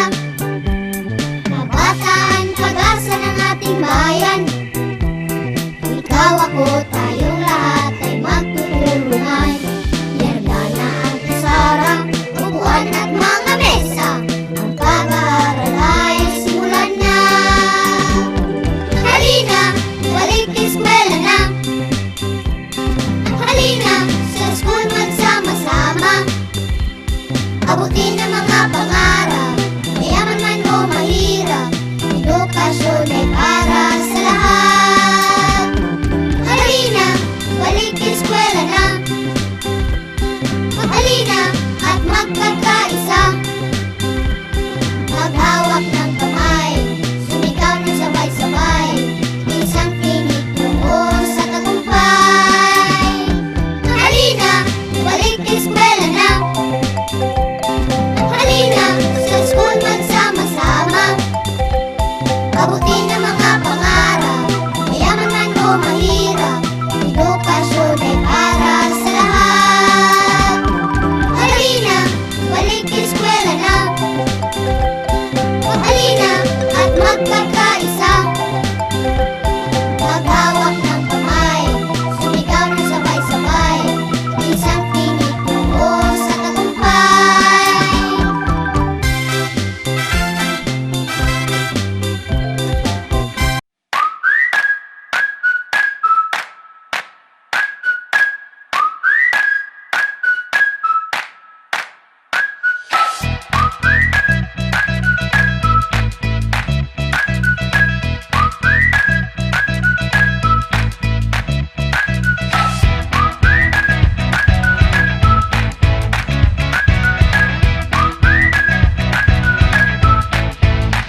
God, Sabado na. So, walang pasok.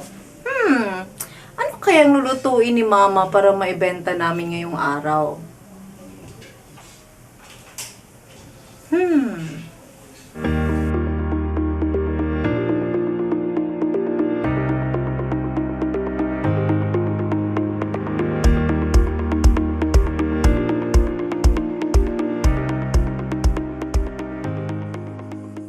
Ma, anong ginagawa mo dyan?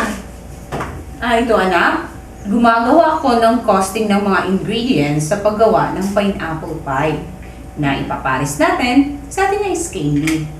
Talaga, Ma? Hindi pa tayo nagsasayang ng oras sa paggawa ng costing? Pwede naman tayong bumili agad-agad ng mga ingredients. Total, alam mo naman, Ma, kung ano-anong mga ito.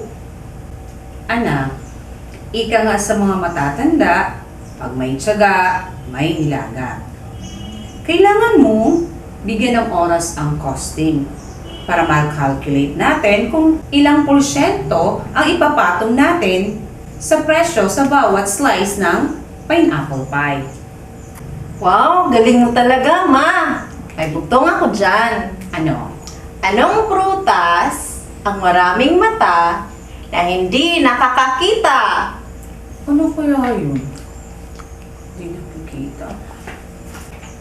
Ako! May sagot ako dyan. Queen, wala na bang mas mahirap na bugtong? Napakadali naman. Pinya! Pinya ang sagot doon. Ikaw na magaling. Hay naku mga anak, bilang isang ilaw ng tahanan, hindi ko nagustuhan yung mga inaasal ninyo. Ang magkakapatid ay dapat nagtutulungan, hindi nag-aalitan. Nagkakaintindihan na tayo. Opo, Ma. Kaya matibay ang walis, palibhasay, nabibigkis. Siya. Maligo na kayo. Dahil pagkatapos nito ay pupunta na tayo sa palengke. Okay? Opo, Ma.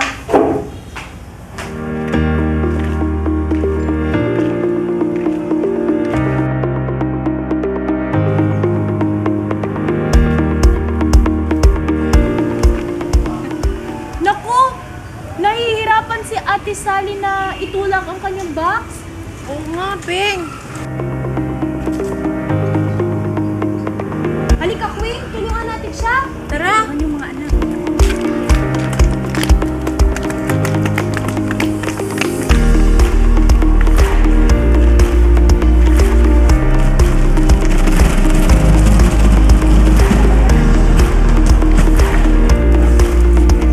Dahan-dahan mga anak!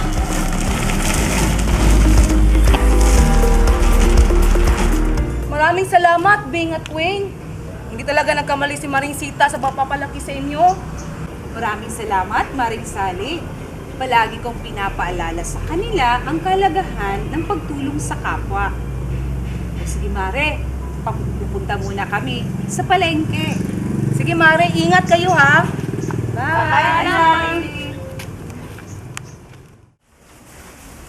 O ano bang niluluto niyo dyan? Tinutulungan po namin si Mama mag-bake ng pineapple pie pa. Tama yan ang ginagawa niyo mga anak. Maswerte nga kayo sa makabagong panahon kasi oven na ginagamit sa pagbibake. Ma'am, natatandaan mo pa ba nung kabataan natin na naghahanap tayo ng mga panggatong upang magamit sa pagluluto? Tama ka.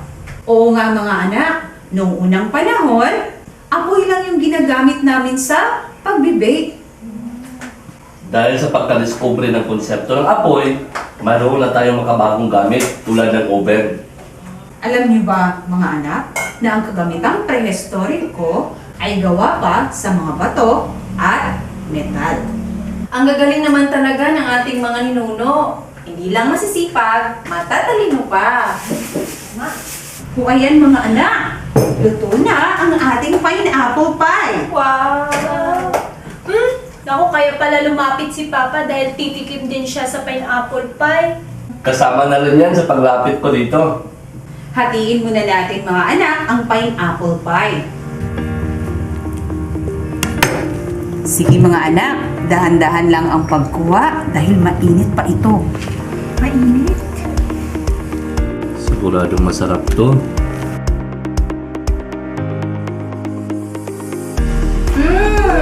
Ang sarap.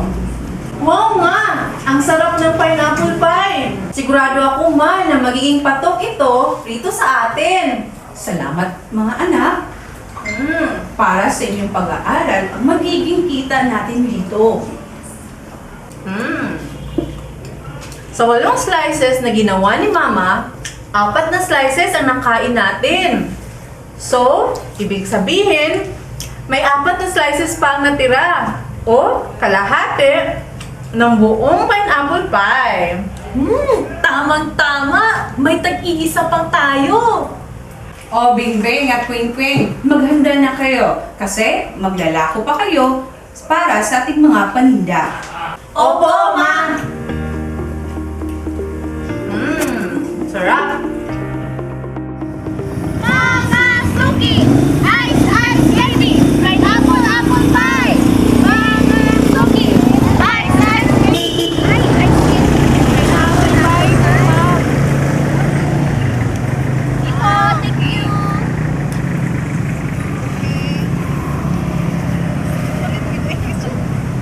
Thank you po! Mga suki! Ice candy! Pineapple apple pie!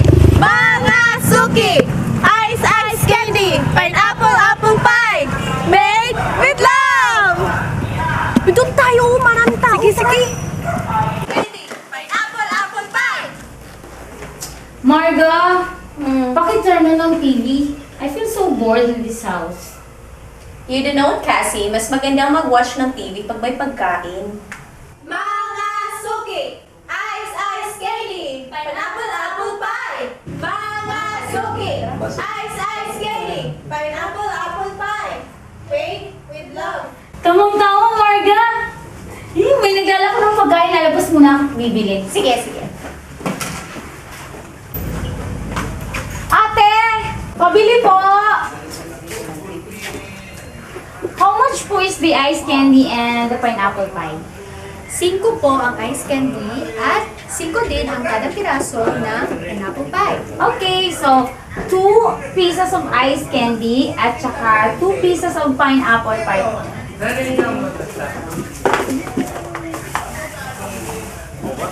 Ito po, pineapple pie. Ice candy! Yay! Ito po. Thank you. Thank you po sa pagbili, ma'am. You're welcome. Thank you din. Bye-bye! Bye! Halika na, Cassie! May bagong palabas ang Dali TV! Hello, dear viewers! Today's episode is very special for we have 2 popular guests who will grace us with a song number featuring the famous folk songs of their respective countries. To sing to us the famous Malaysian folk song Rasa Sayang, please help me welcome Noor.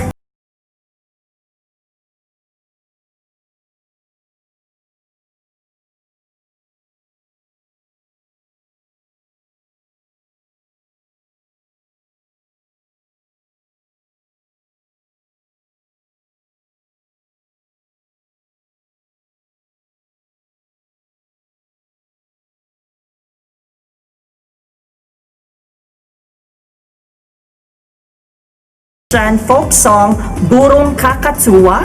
Please help me welcome Azram Rahman.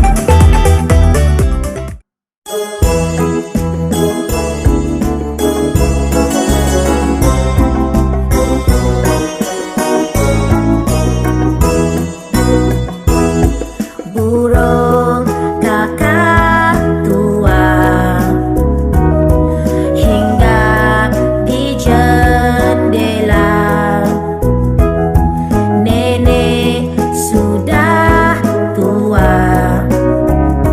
giginya tinggal 2. Lecum, lecum, lecum hulala. Lecum, lecum, lecum hulala. Lecum, lecum, lecum hulala. Burung kakatuwa. Ang gagaling naman nilang umawit, Marga! Switch muna tayo ng channel!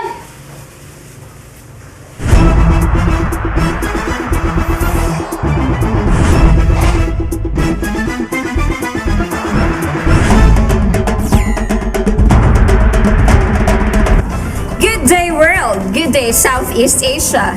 Two of the most famous Indonesian and Malaysian singer-songwriters have paid tribute to their hometown by singing traditional folk songs for children in their respective countries.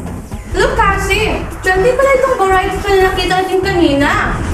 Pati sa news, ito yung laman. Oo nga, no. Ma!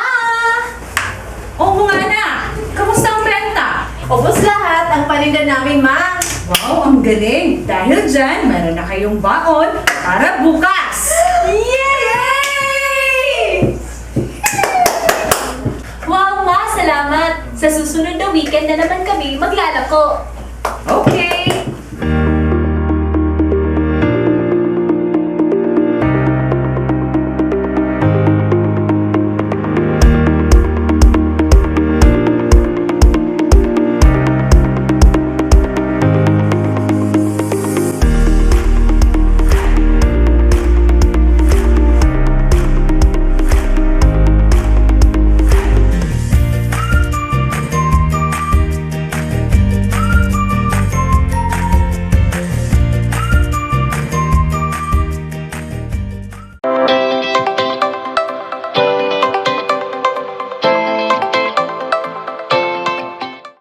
In this time of pandemic, it is safe to stay at home. Learners will have more time to bond with their family and more opportunities to help their parents with their household chores. Hello, grade 8 learners! Welcome to the 4th episode of Ang TANGKUB. Today, we will identify situations in which work is done and in which no work is done. What are the different works that you do at home? Do you wash your clothes? Or do you sweep the floor? Or do you fetch a pail of water for your plants? You might consider all of these activities as work. However, in scientific terms, some of these does not show that work is done. The scientific definition of work differs in some ways from its everyday meaning. For work to be done, a force must be exerted, and there must be motion or displacement in the direction of the force. A practical way of applying work is shown in this scenario.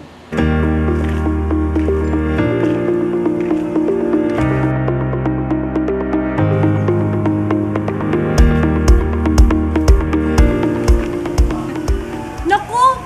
Nahihirapan si Ate Sally na itulak ang kanyang box. Oo nga, Beng.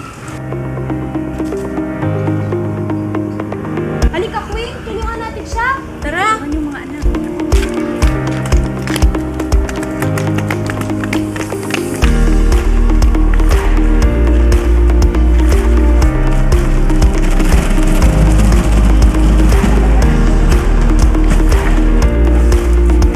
Dahan-dahan mga anak!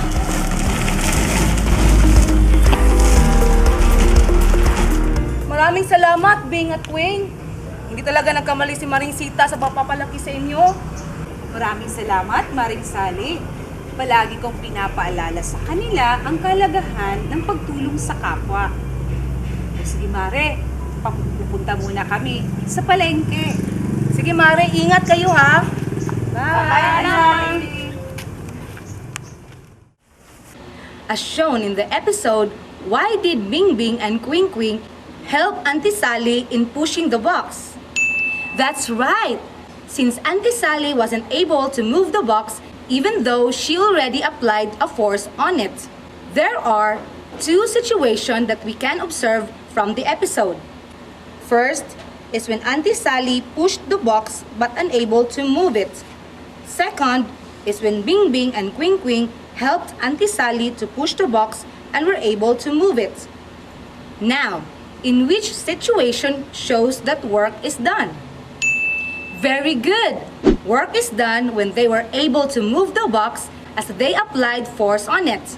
By definition, there is work done on an object if the object moves a distance in the same direction of the force you applied. No work is done if the force you exerted does not make the object move in the same direction of the force being applied. For instance, whenever you attempt to push a table and nothing happens, Even if you are exerting force, you are not doing work on the table. Same is true with Auntie Sally. Work is not done on the box since it did not move. Always remember to take note of the 3 key ingredients to work, which are force, displacement, and cause.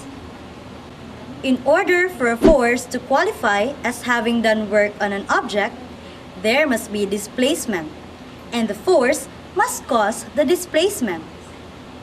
There are several examples of work that can be observed in daily life.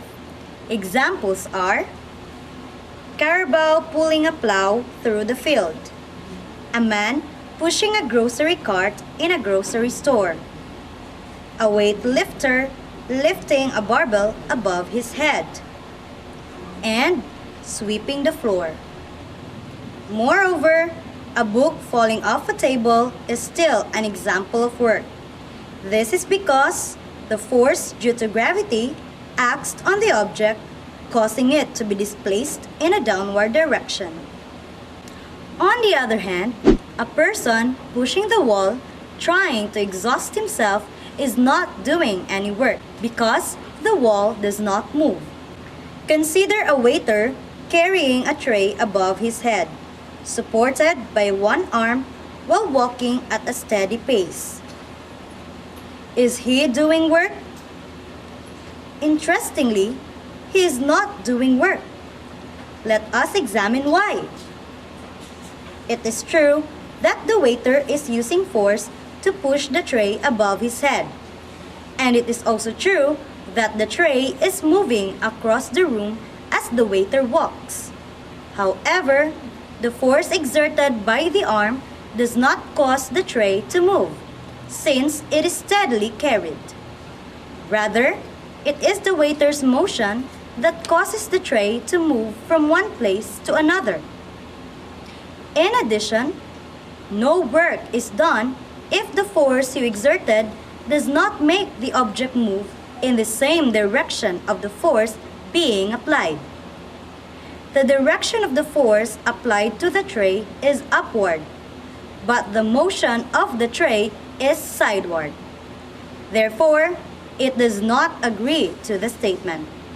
Again, the questions that we need to check whether work is done are the following.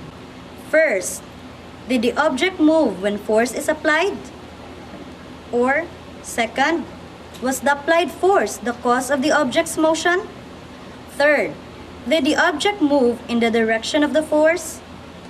Now, let's try to see whether work is done or not in these given situations. Try to answer in your respective homes, holding a book.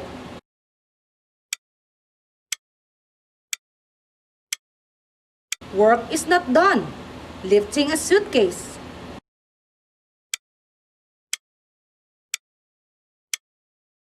Work is done, a mango fruit falling from a tree.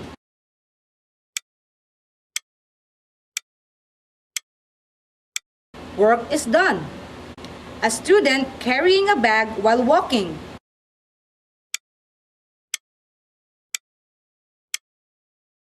Work is not done, a basket being carried while walking.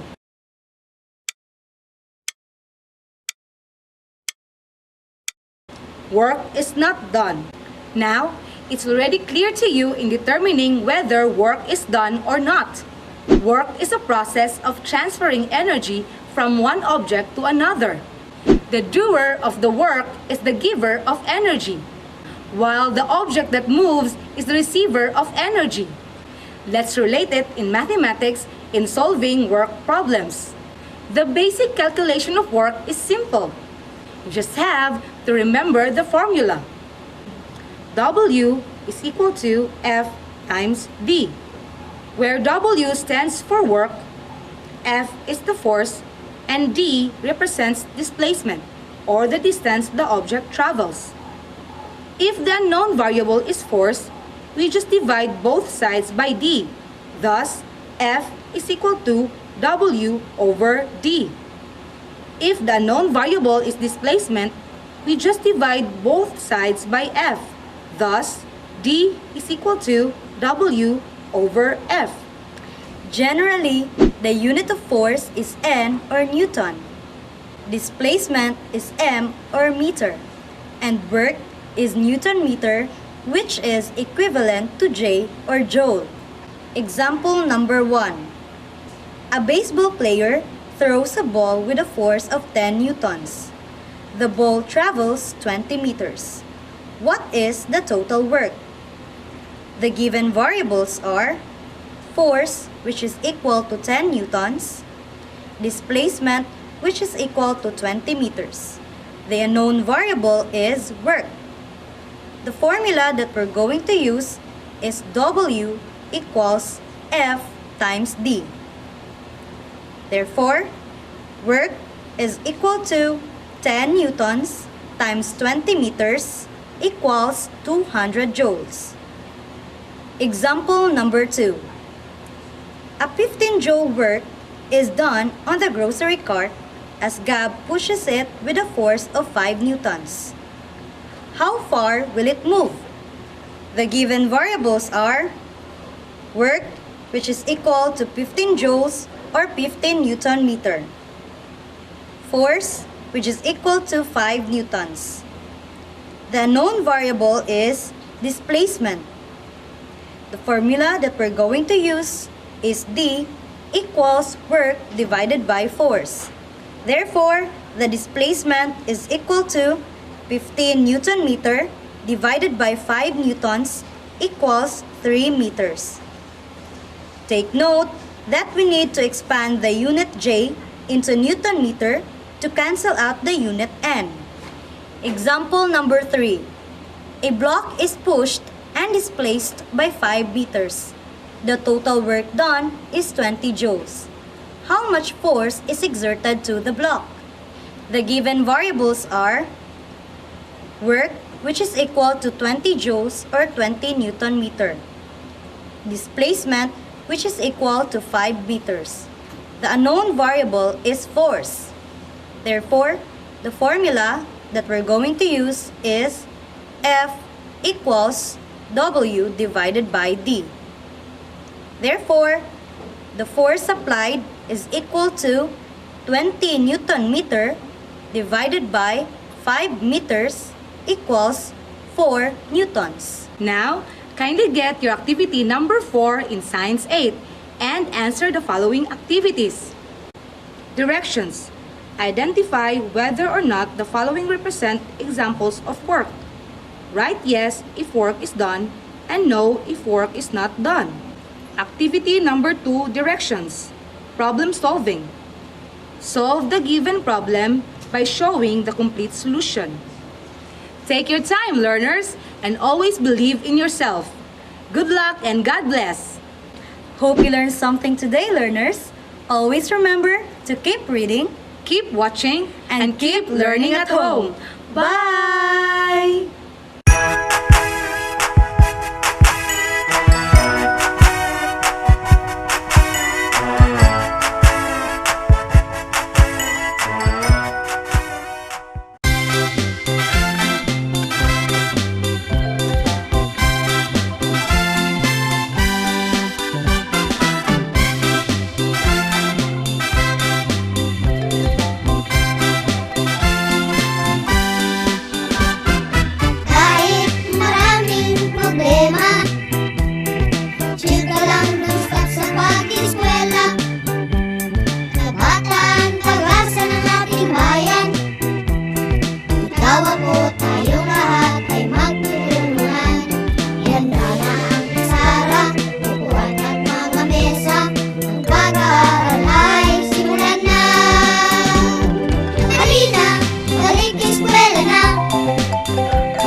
Inihahandog ng Dibisyon ng Tangkub City.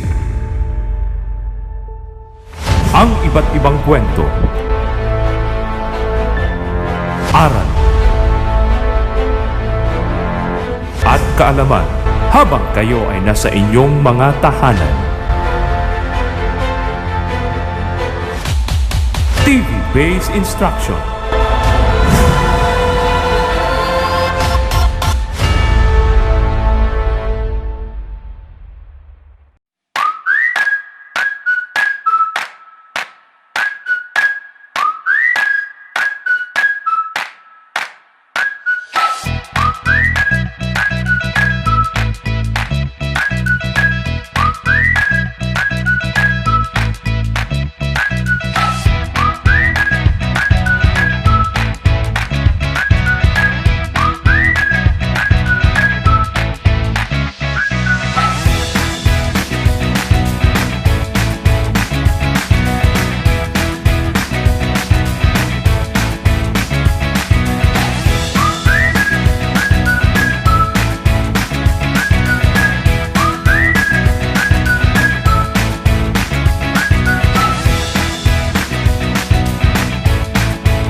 Magandang buhay! Napakaganda talaga ng lettuce ko. Malaki ang pasasalamat ko sa Panginoon dahil sa ginhawang hatid nyo.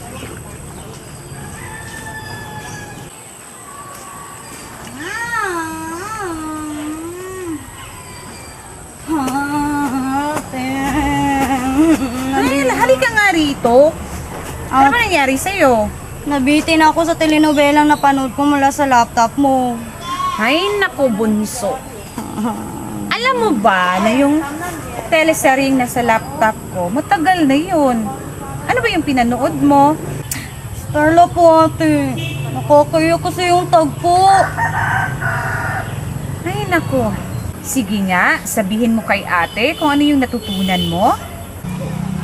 Natutunan ko po ang kahalagahan ng pamilya, pagpapatawad, at pagiging maawain at patulungin sa kapwa. Naks naman!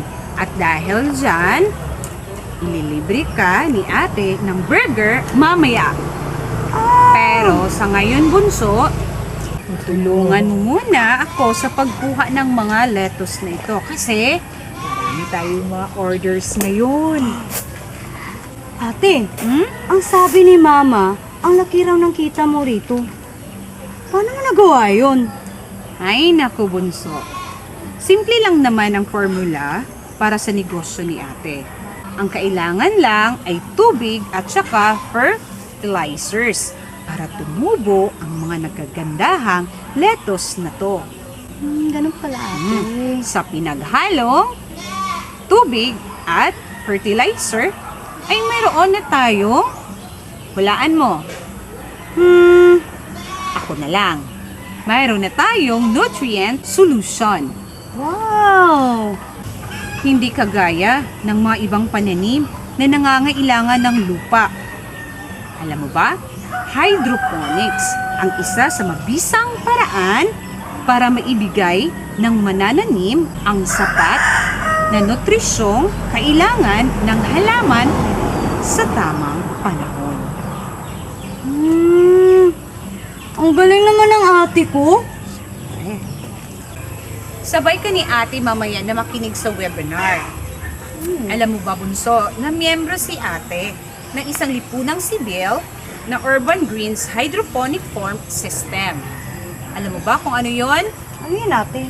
Ito ay naglalayong baguhin at gamitin ang mga hindi na napapakinabangan at napagkikitaang mga espasyo o puwang, maging residential man o commercial.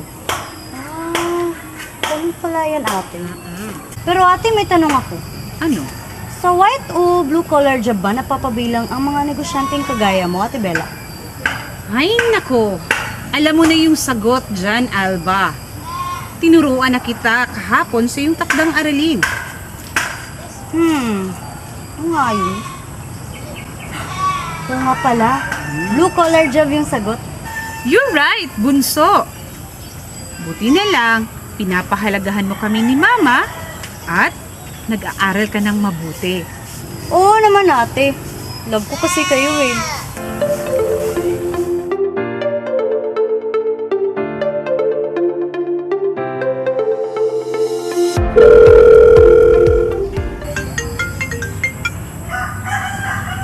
Hello? Hello Bella. Good morning. I just called you to say thank you because my profit has increased significantly. Dahil yan sa mas nutritious na yung mga burger namin. We are constant supplier of lettuce for my burgers. And don't forget to drop by my cafe to sign the MOA. Talaga po, ma'am? Maraming salamat po talaga. Laking tulong po talaga nito. No worries. See you. At ready na rin pala yung in-order ng kapatid mong bunso na appetizer. Salamat po talaga. Sure po ako na magugustuhan po ito ng kapatid ko. Kasi napakahilig talaga niya sa bagoong. Okay, bye! Paalam!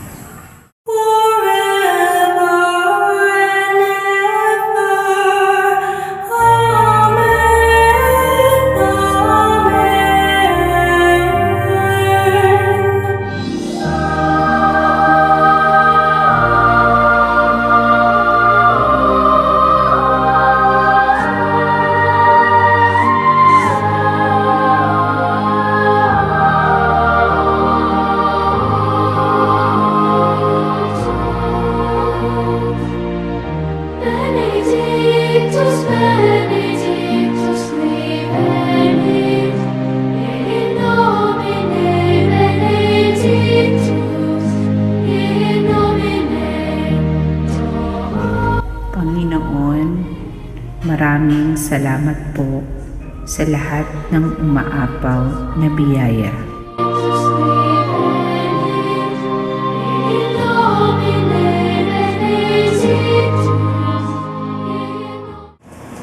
Hello everyone, welcome to Agriculture Techno Demo Forum sponsored by Urban Greens Hydroponic Farm Systems. To talk to us about the importance and the opportunity of hydroponics industry, let us welcome the most successful hydroponics entrepreneur, Miss Via Francisco. In fact, hydroponics has brought her millions already. Hello! Hello everyone, good day! It's nice to see you all. Thank you and welcome to this webinar. Are you ready? Okay, now let's start. A prophet is not heard in his own country, but let the figures convince you. In my first year of doing the business, I already made 5 million. Yes, and this tripled year after year. Not only does it answer to climate change, it also solves poverty. With little land needed, a farmer can have this added source of income and make even more money from hydroponics than from the land he tills. Trust me, I have been an accountant for 5 years and I profited more from this venture compared to the salary I was earning back then. I was happy I made that choice. Ang galing ng speaker, Alba. Kape. Mas lalo akong na-inspire na ipagpatuloy ang hydroponics gardening. Basta ako, ate, I am your #1 fan. Ipagtitimpla kita ng kape araw-araw. Salamat naman, bunso. Kahit na ayaw mo sa aroma ng kape, ay ginagawan mo pa rin si ate. Hindi man tayo magkakapareho ng gusto, mahal ka ng ate. At pangako ko sa iyo na hindi ako magsasawang ibigay sa iyo ang maayos na kinabukasan. Ate. Dahil ikaw ang gatas na nagpapatamis ng kape ni ate.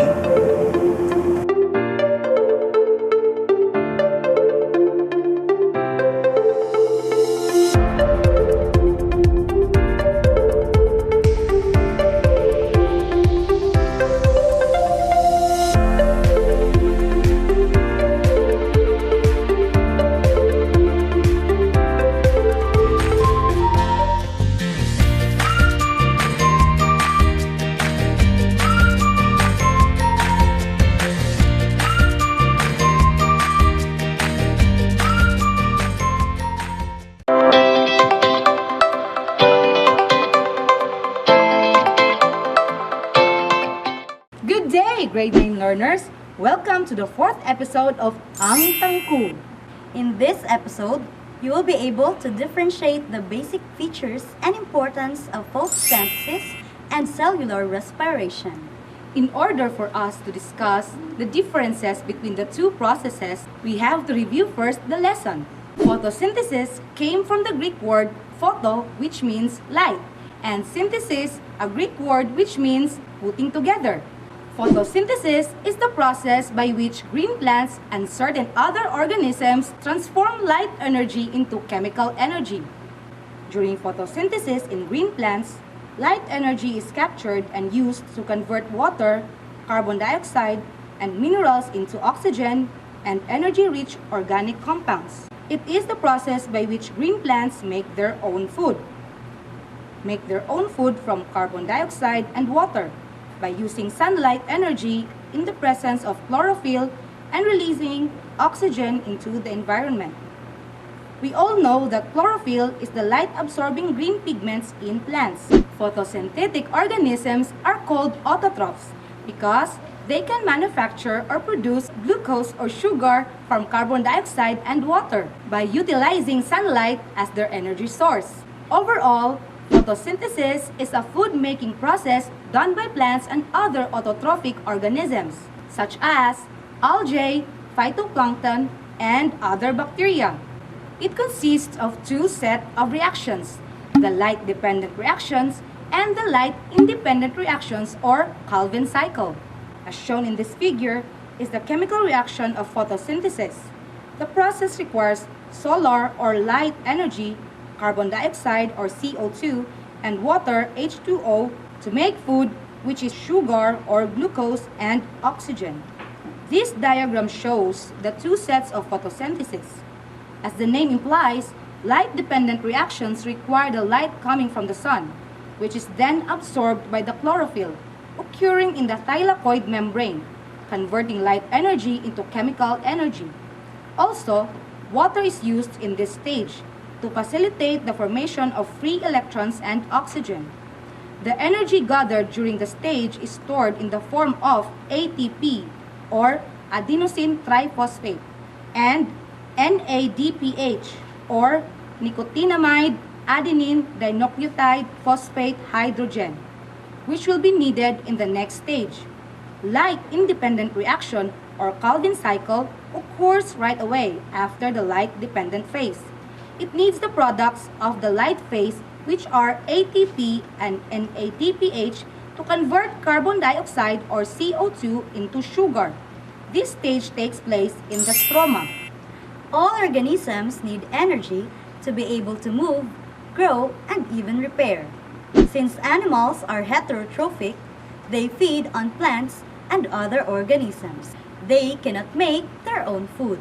Let's review this scene from the video a while back.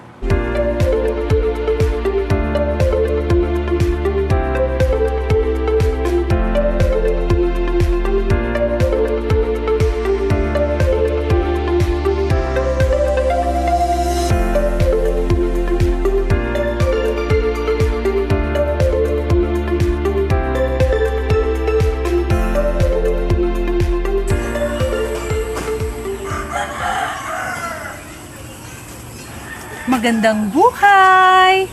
Napakaganda talaga ng lettuce ko. Malaki ang pasasalamat ko sa Panginoon dahil sa ginhawang hatid nyo.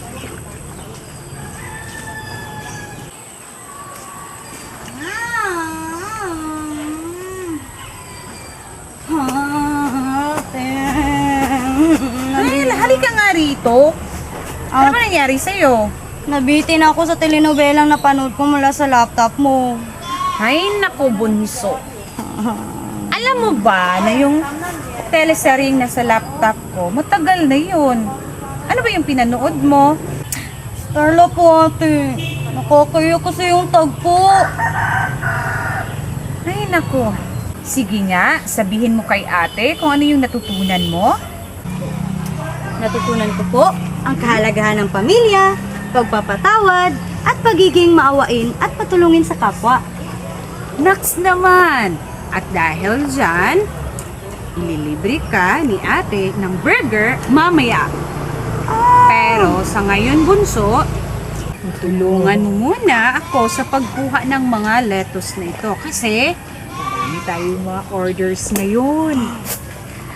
Ate, ang sabi ni Mama, ang laki raw ng kita mo rito. Paano mo nagawa yun?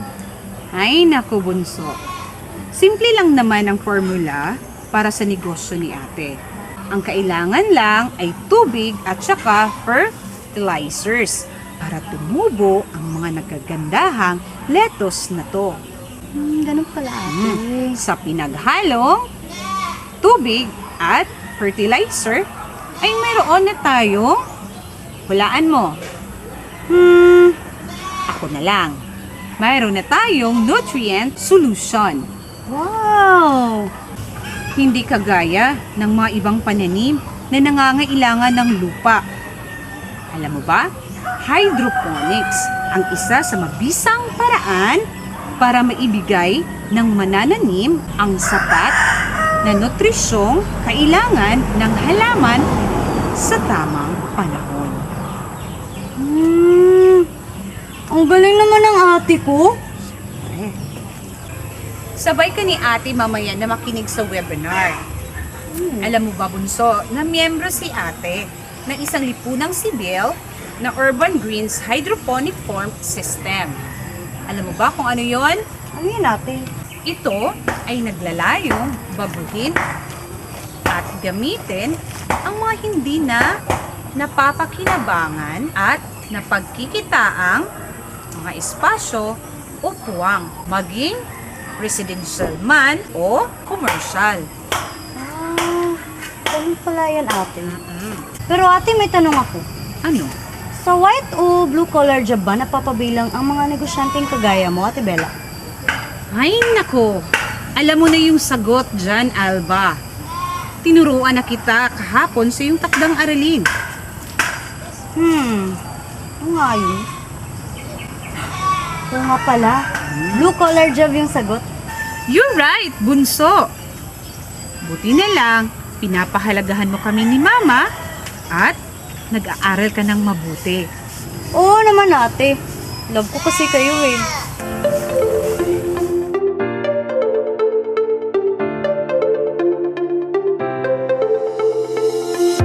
What have you observed with what happened in the lettuce plant? Yes, that's right. The plant gives off energy, including water. This process is called as cellular respiration.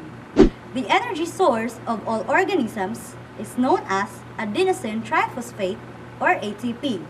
The food that you eat will not be directly converted to ATP. Instead, it will undergo a cellular respiration. This process is composed of a set of metabolic reactions and reactions that take place in the cells of organisms to convert chemical energy from oxygen molecules or nutrients into adenosine triphosphate or ATP and then release waste products. Cellular respiration is classified into two types: aerobic respiration, which occurs in the presence of oxygen, and anaerobic respiration, which occurs in the absence of oxygen. In aerobic respiration, try to relate this situation. After doing the short exercise, the person releases sweat or water, breathe in oxygen, and breathe out carbon dioxide. The summary equation for aerobic respiration is glucose and oxygen give off carbon dioxide, water, and energy or ATP.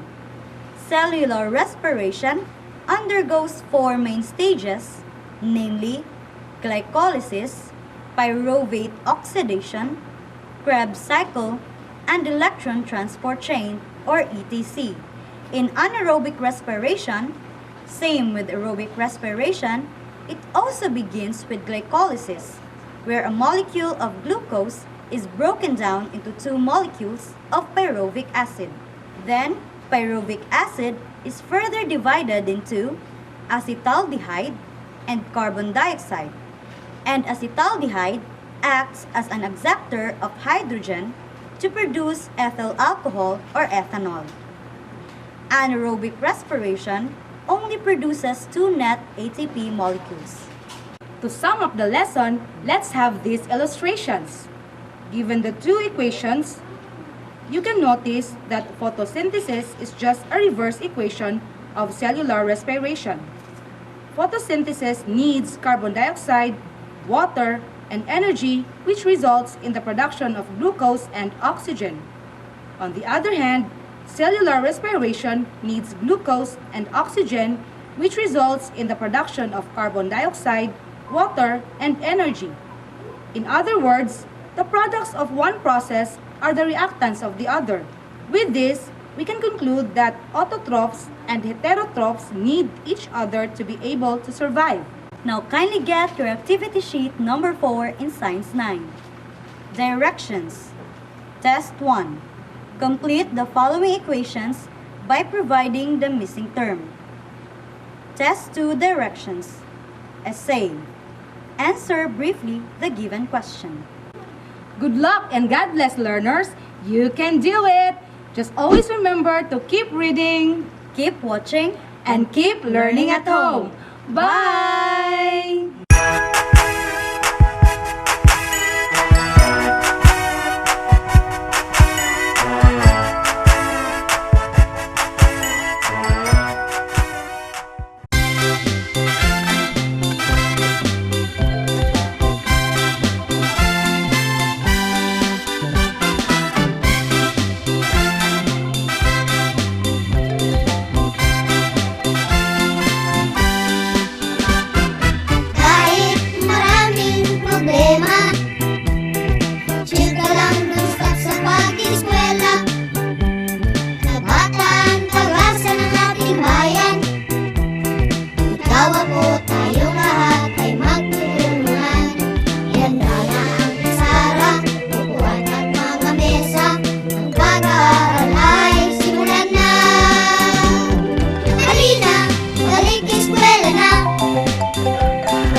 Abutin ang mga pangarap, mayaman man o mahirap.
Inihahandog ng Dibisyon ng Tangkub City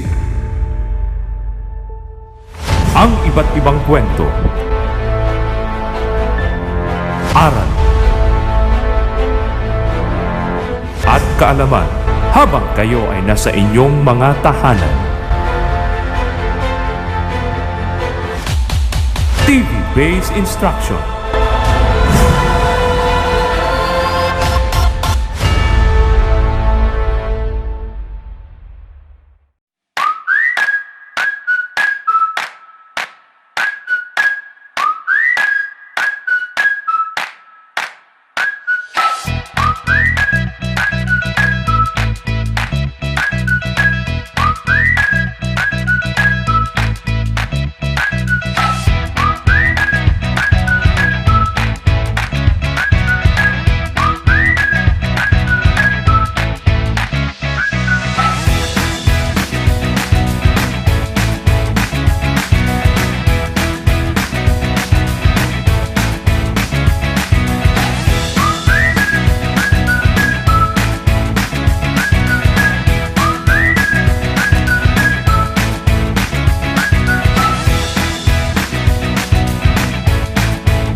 Maging pinuno ng Italian tadhana, isang imperyo, matapang na mandirigma, ama ng lahing sa dakila ng mula, mundo'y sasailalim sa kanyang pamamahala. RR! JM! Halina kayo't kumain na tayo! Pakitawag na rin yung tatay ninyo! Opo, Nay!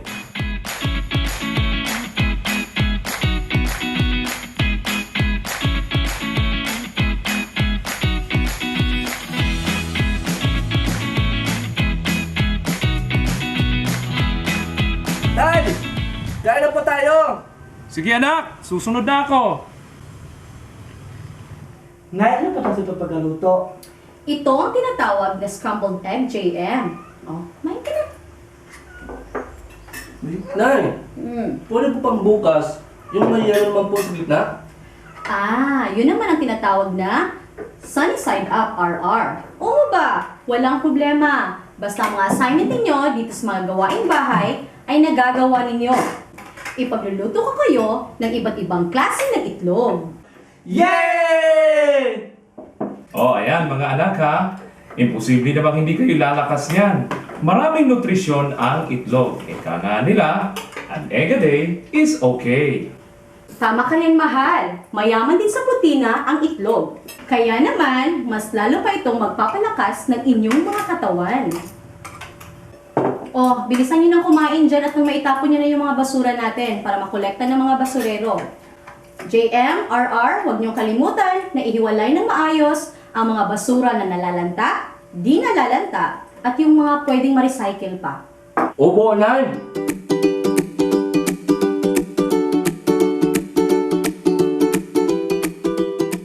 JM, may napapansin ka ba? Alin kuya? Ang bagong damit mo? Bukod pa doon. Wala. Ano ba yun? Nadadagdagan palagi yung basurang bitbit natin. Noong Lunes, isang sako lang ng basura yung bitbit ko. Tapos naging 2 noong Merkules. Tapos ngayon, 3. Parang nadadagdagan ng isang sako lagi. Ganyan din ang napansin ko kuya. Ako nga, inalalantang basura noong nakaraang linggo. Isang sako lang. Sa ikalawang linggo, naging 2. Tapos ngayon yung ito. 4 ng bitbit ko. Bali, every week, additional 2. Diba? Hay, nako. Tara nga, tapon na natin to, JM.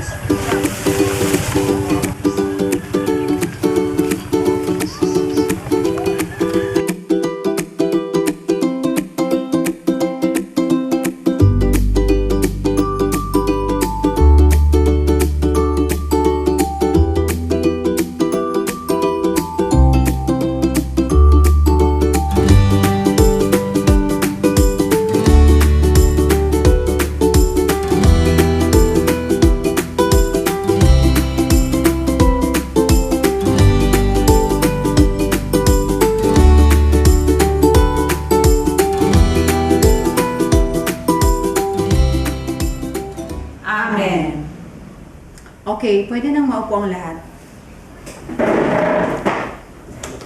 Magandang araw sa inyong lahat. Maraming salamat sa inyong pagpunta sa meeting na ito. Lubhang napakahalaga ang pagpupulong na ito dahil meron tayong pag-uusapang mahalagang agenda. Unahin muna natin ang 2 mahalagang pag-uusapan.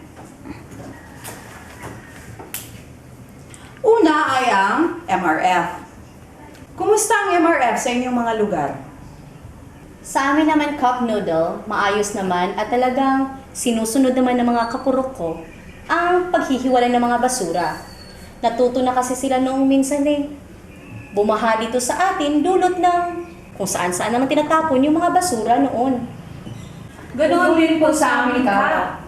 Naku, nakatutuwang pakinggan ang ganyang balita. Sana ay may pagpatuloy ito. Isunod natin ang ating ikalawang agenda. Ito ang pagpapatanim natin sa ating mga kabarangay ng mga halamang gamot at iba pang mga alternative medicines sa kanilang mga bakuran. Ano naman po ang ipapatanim natin sa kanila, Kap? Siguro simulan natin sa kalabo. Kasi hindi ba, uso ngayon dito sa ating lugar ang ubo. Alam niyo ba na ayon sa nabasa ko, ang kalabo pala ay isang mabisang gamot sa ubo. Yun din po ang narinig ko sa lulo ko noon, Kap. Akala ko nga hindi effective. Pero nang sinubukan ko sa aking anak, mabisa pala talaga siya. Pero sana, wag na talagang lumala ang sakit na ito dito sa ating lugar, no? Basta ha, sabihan niyo sila, kayo na rin ang mag-distribute ng mga ito sa bawat pamilya. Alam niyo na ang bawat bilang ng kasapi ng mga purok ninyo, hindi ba? O di ba? At least man lang, sa pamamagitan nito ay makatutulong tayo sa ating kabarangay. Kasi nga, di ba, ang motto ng ating barangay ay Kapag nagtutulungan, walang maiiwan.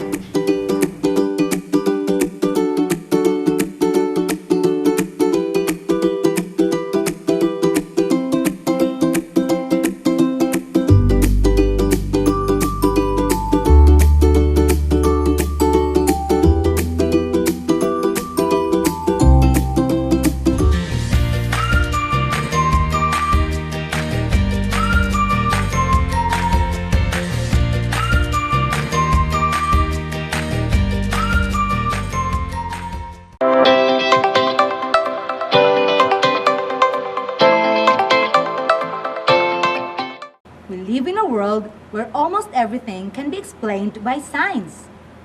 The natural phenomena such as earthquake and volcanic eruption, as well as the natural sceneries such as mountains and valleys, are all caused by the movement of tectonic plates.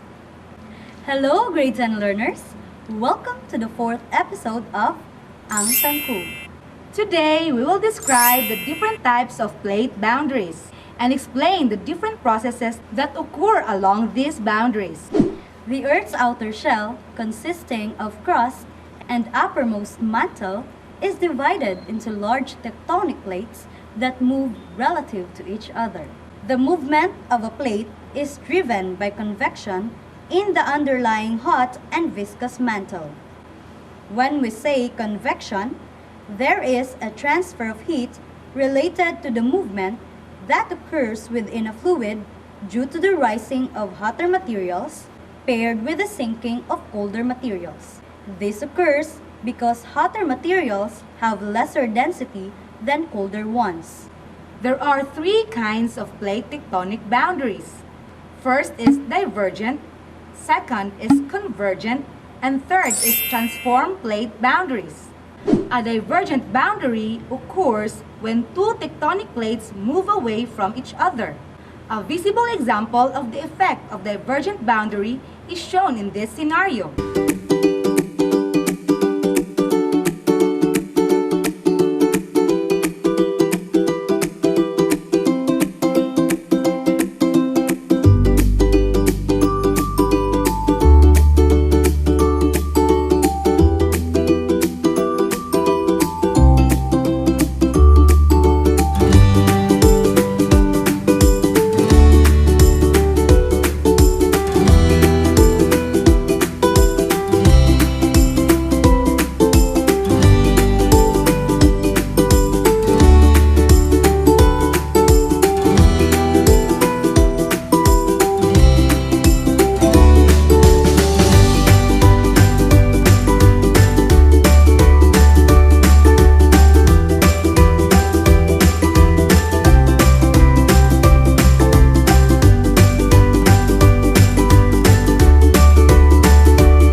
Maging pinuno ng Italian tadhana, isang imperyo, matapang na madirigma, ama ng lahing sa dakila ng mula, mundo'y sasailalim sa kanyang pamamahala.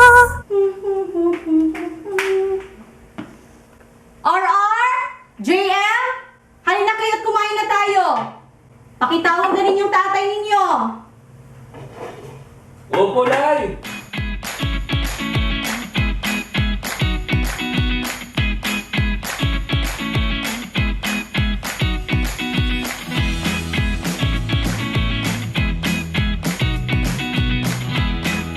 Tay! Kain na po tayo! Sige anak, susunod na ako. Nay, ano pa sa pagkaluto? Ito ang tinatawag na scrambled egg, JM. Oh, may ka na. Nay, pwede po pang bukas yung may yellow naman po sa gitna? Yun naman ang tinatawag na sunny side up, RR. Oo ba? Walang problema. Basta ang mga assignment ninyo dito sa mga gawaing bahay ay nagagawa ninyo. Ipagluluto ko kayo ng iba't ibang klase ng itlog. Yay!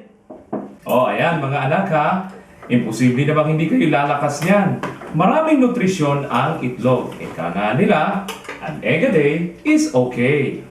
Tama ka rin, mahal. Mayaman din sa protina ang itlog. Kaya naman, mas lalo pa itong magpapalakas ng inyong mga katawan.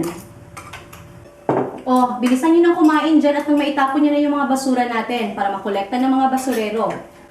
JM, RR, huwag niyong kalimutan na ihiwalay ng maayos ang mga basura na nalalanta, di nalalanta, at yung mga pwedeng ma-recycle pa. Opo, Nay! What have you observed in the segment? That's right! An island is shown which is found nearby the place of family Arcadio. It could be an indication that the landmass had separated and moved away from each other. Divergent boundary occurs when there is a movement of landmass above rising convection current. Imagine how far divergent boundaries go as we look at a time frame of 100 to 200 million years ago. It was believed that the Earth was once a supercontinent called Pangaea. However, as years passed by, the plates began to break apart. When a divergent plate occurs beneath oceanic crust, the rising convection current lifts the lithosphere, producing a mid-ocean ridge. A mid-ocean ridge is an underwater mountain ridge formed as the magma of molten rocks rises from the Earth's mantle to the surface, solidifying to create new oceanic crust. One example of a ridge is the Mid-Atlantic Ridge, an undersea chain of mountains that formed as two pairs of tectonic plates spread apart, the North American Plate and the Eurasian Plate in the north, and the South American Plate and the African Plate in the south. Other effects that are found at a divergent boundary between oceanic plates include shallow earthquake activity, creation of new sea floor, and volcanic activity in the form of fissure eruptions. Fissure eruption occurs when magma flow up through cracks in the ground and leaks out onto the surface. When a divergent boundary occurs on land, it will produce a rift valley. Earthquakes occur as a result of this fracturing and movement. Early in the rift forming process, streams and rivers will flow into the sinking rift valley to form a long linear lake. As the rift grows deeper, it might drop below sea level, allowing ocean waters to flow in. This will produce a narrow, shallow sea within the rift.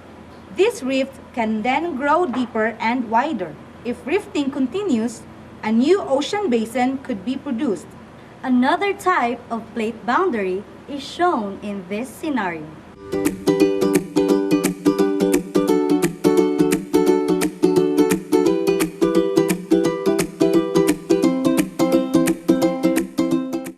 This scenery is an effect of the convergent plate boundary.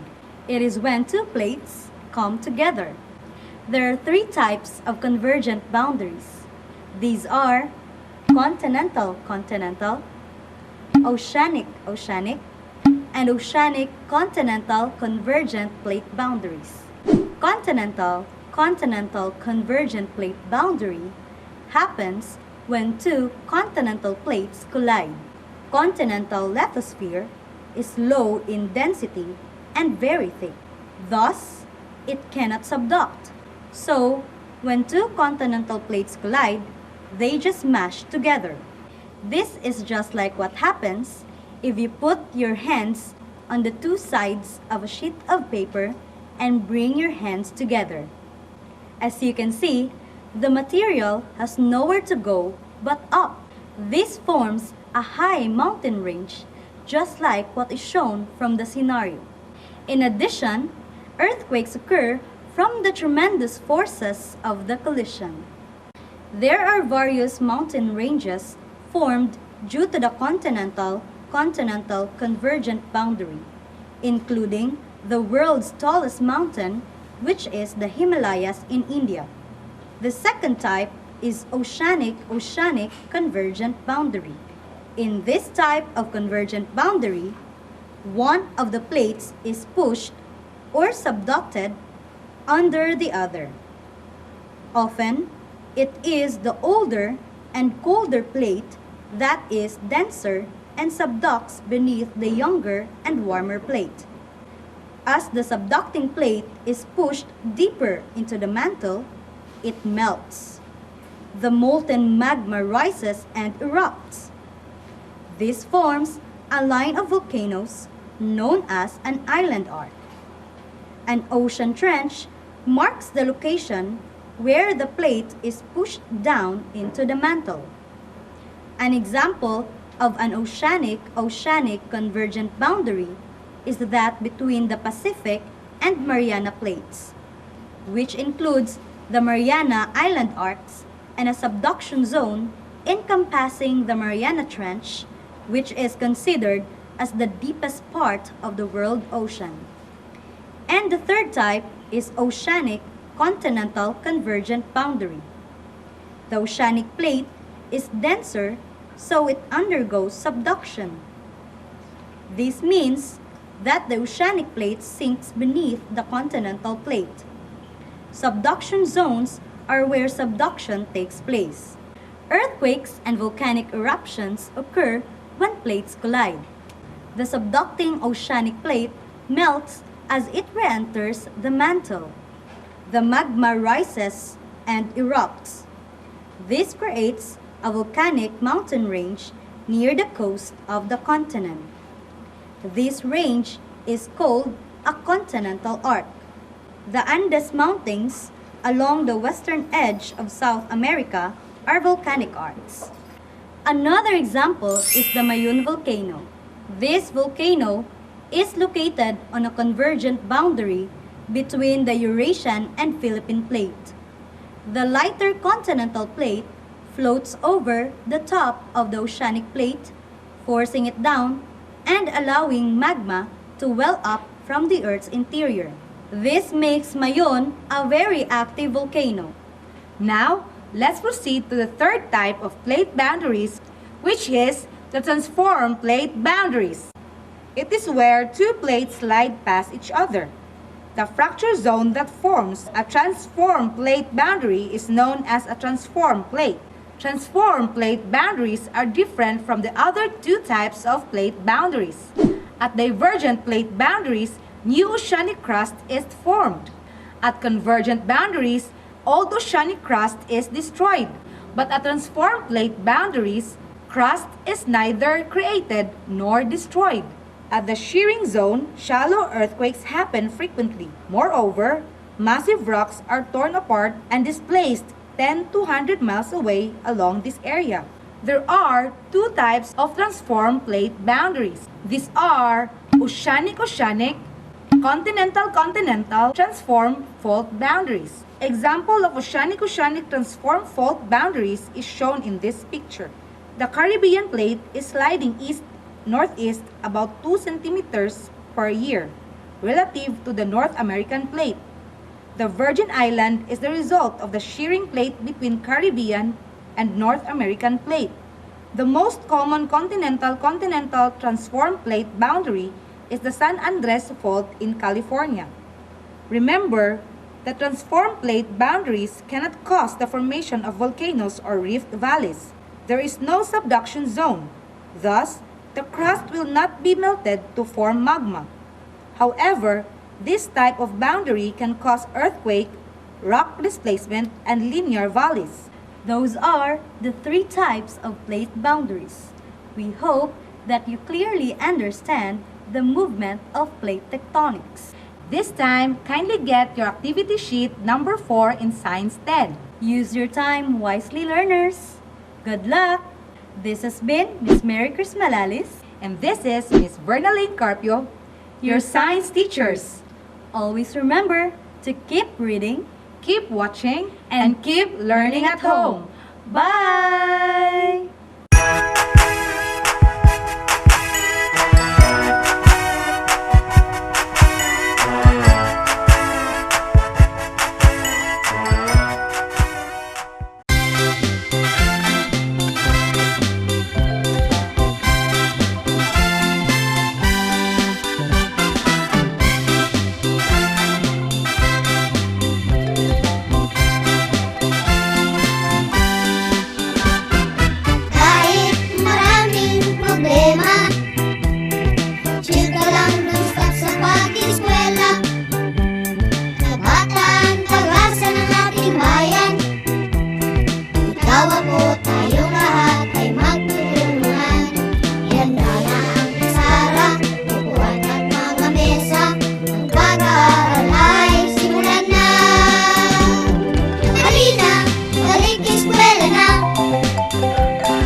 Don't stop sa pag-eskwela.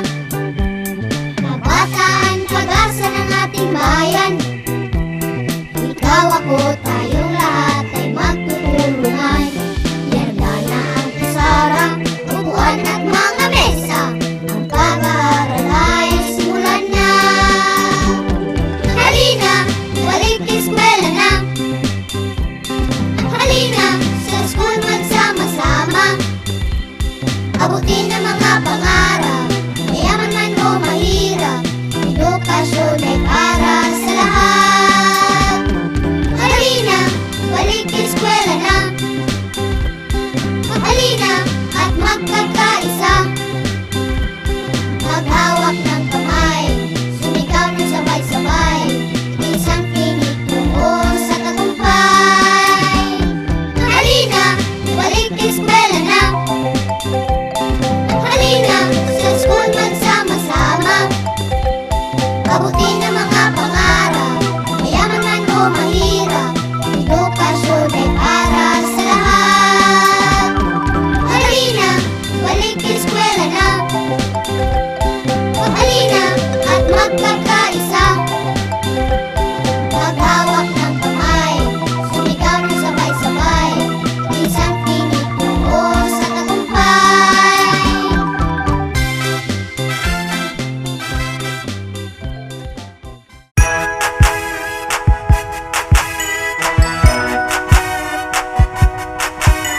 We hope that you have learned the most essential lessons you need to master. See you on our next episodes. This has been Ang Tangkub. It's TANGKUB, TANGKUB, TANGKUB time. We learn all things, it's very fun, masaya. Tutok na. Kung gusto mong maglingaw-lingaw, mga tawag magloling hayaw, mag-joyride na. Uba na ang imong barkada, silingan o pamilya, mag-joyride na. Sinating untang palibot, mga lugar sulod sa tanggob, mag-ubanta. Tamsilangga tumakilaw, sa sanabog sa pulaw, laagunta. Labi na yun sa huyuhoy, ugnang dapit dagano kahoy, talanan. Maglibot tango, maglibot tango mata. Maglipay-lipay, magsakay-sakay tala. Maghihiusa, maghihigala. Let's get together, make life feel better. Kung gusto ka og entertainment, for fun and for enjoyment, no problem ka. Sinagduloy among pambato, kung usayo smart kaayo, believe you ka. Panahon sab sa Disyembre, super git ka aligre, malingaw gid ka. Fireworks display daghang ganahan, musidlak sa kalangitan, mapawagid ka. Christmas symbols, capital of the Philippines. Ninira na ninyo makita, friends, diba? Diri sa tanggop, maglibot tanggop ta. Maglipay-lipay, magsakay-sakay tala. Maghihiusa, maghihigala. Let's get together, make life feel better.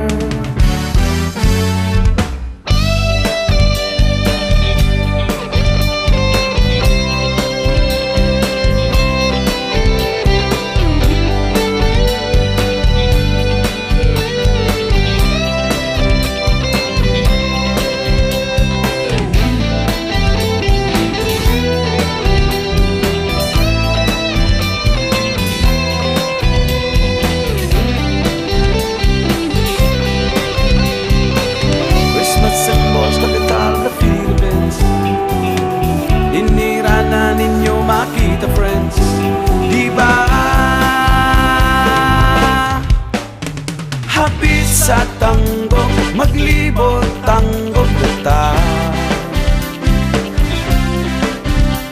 Maglipay-lipay, magsakay-sakay tala.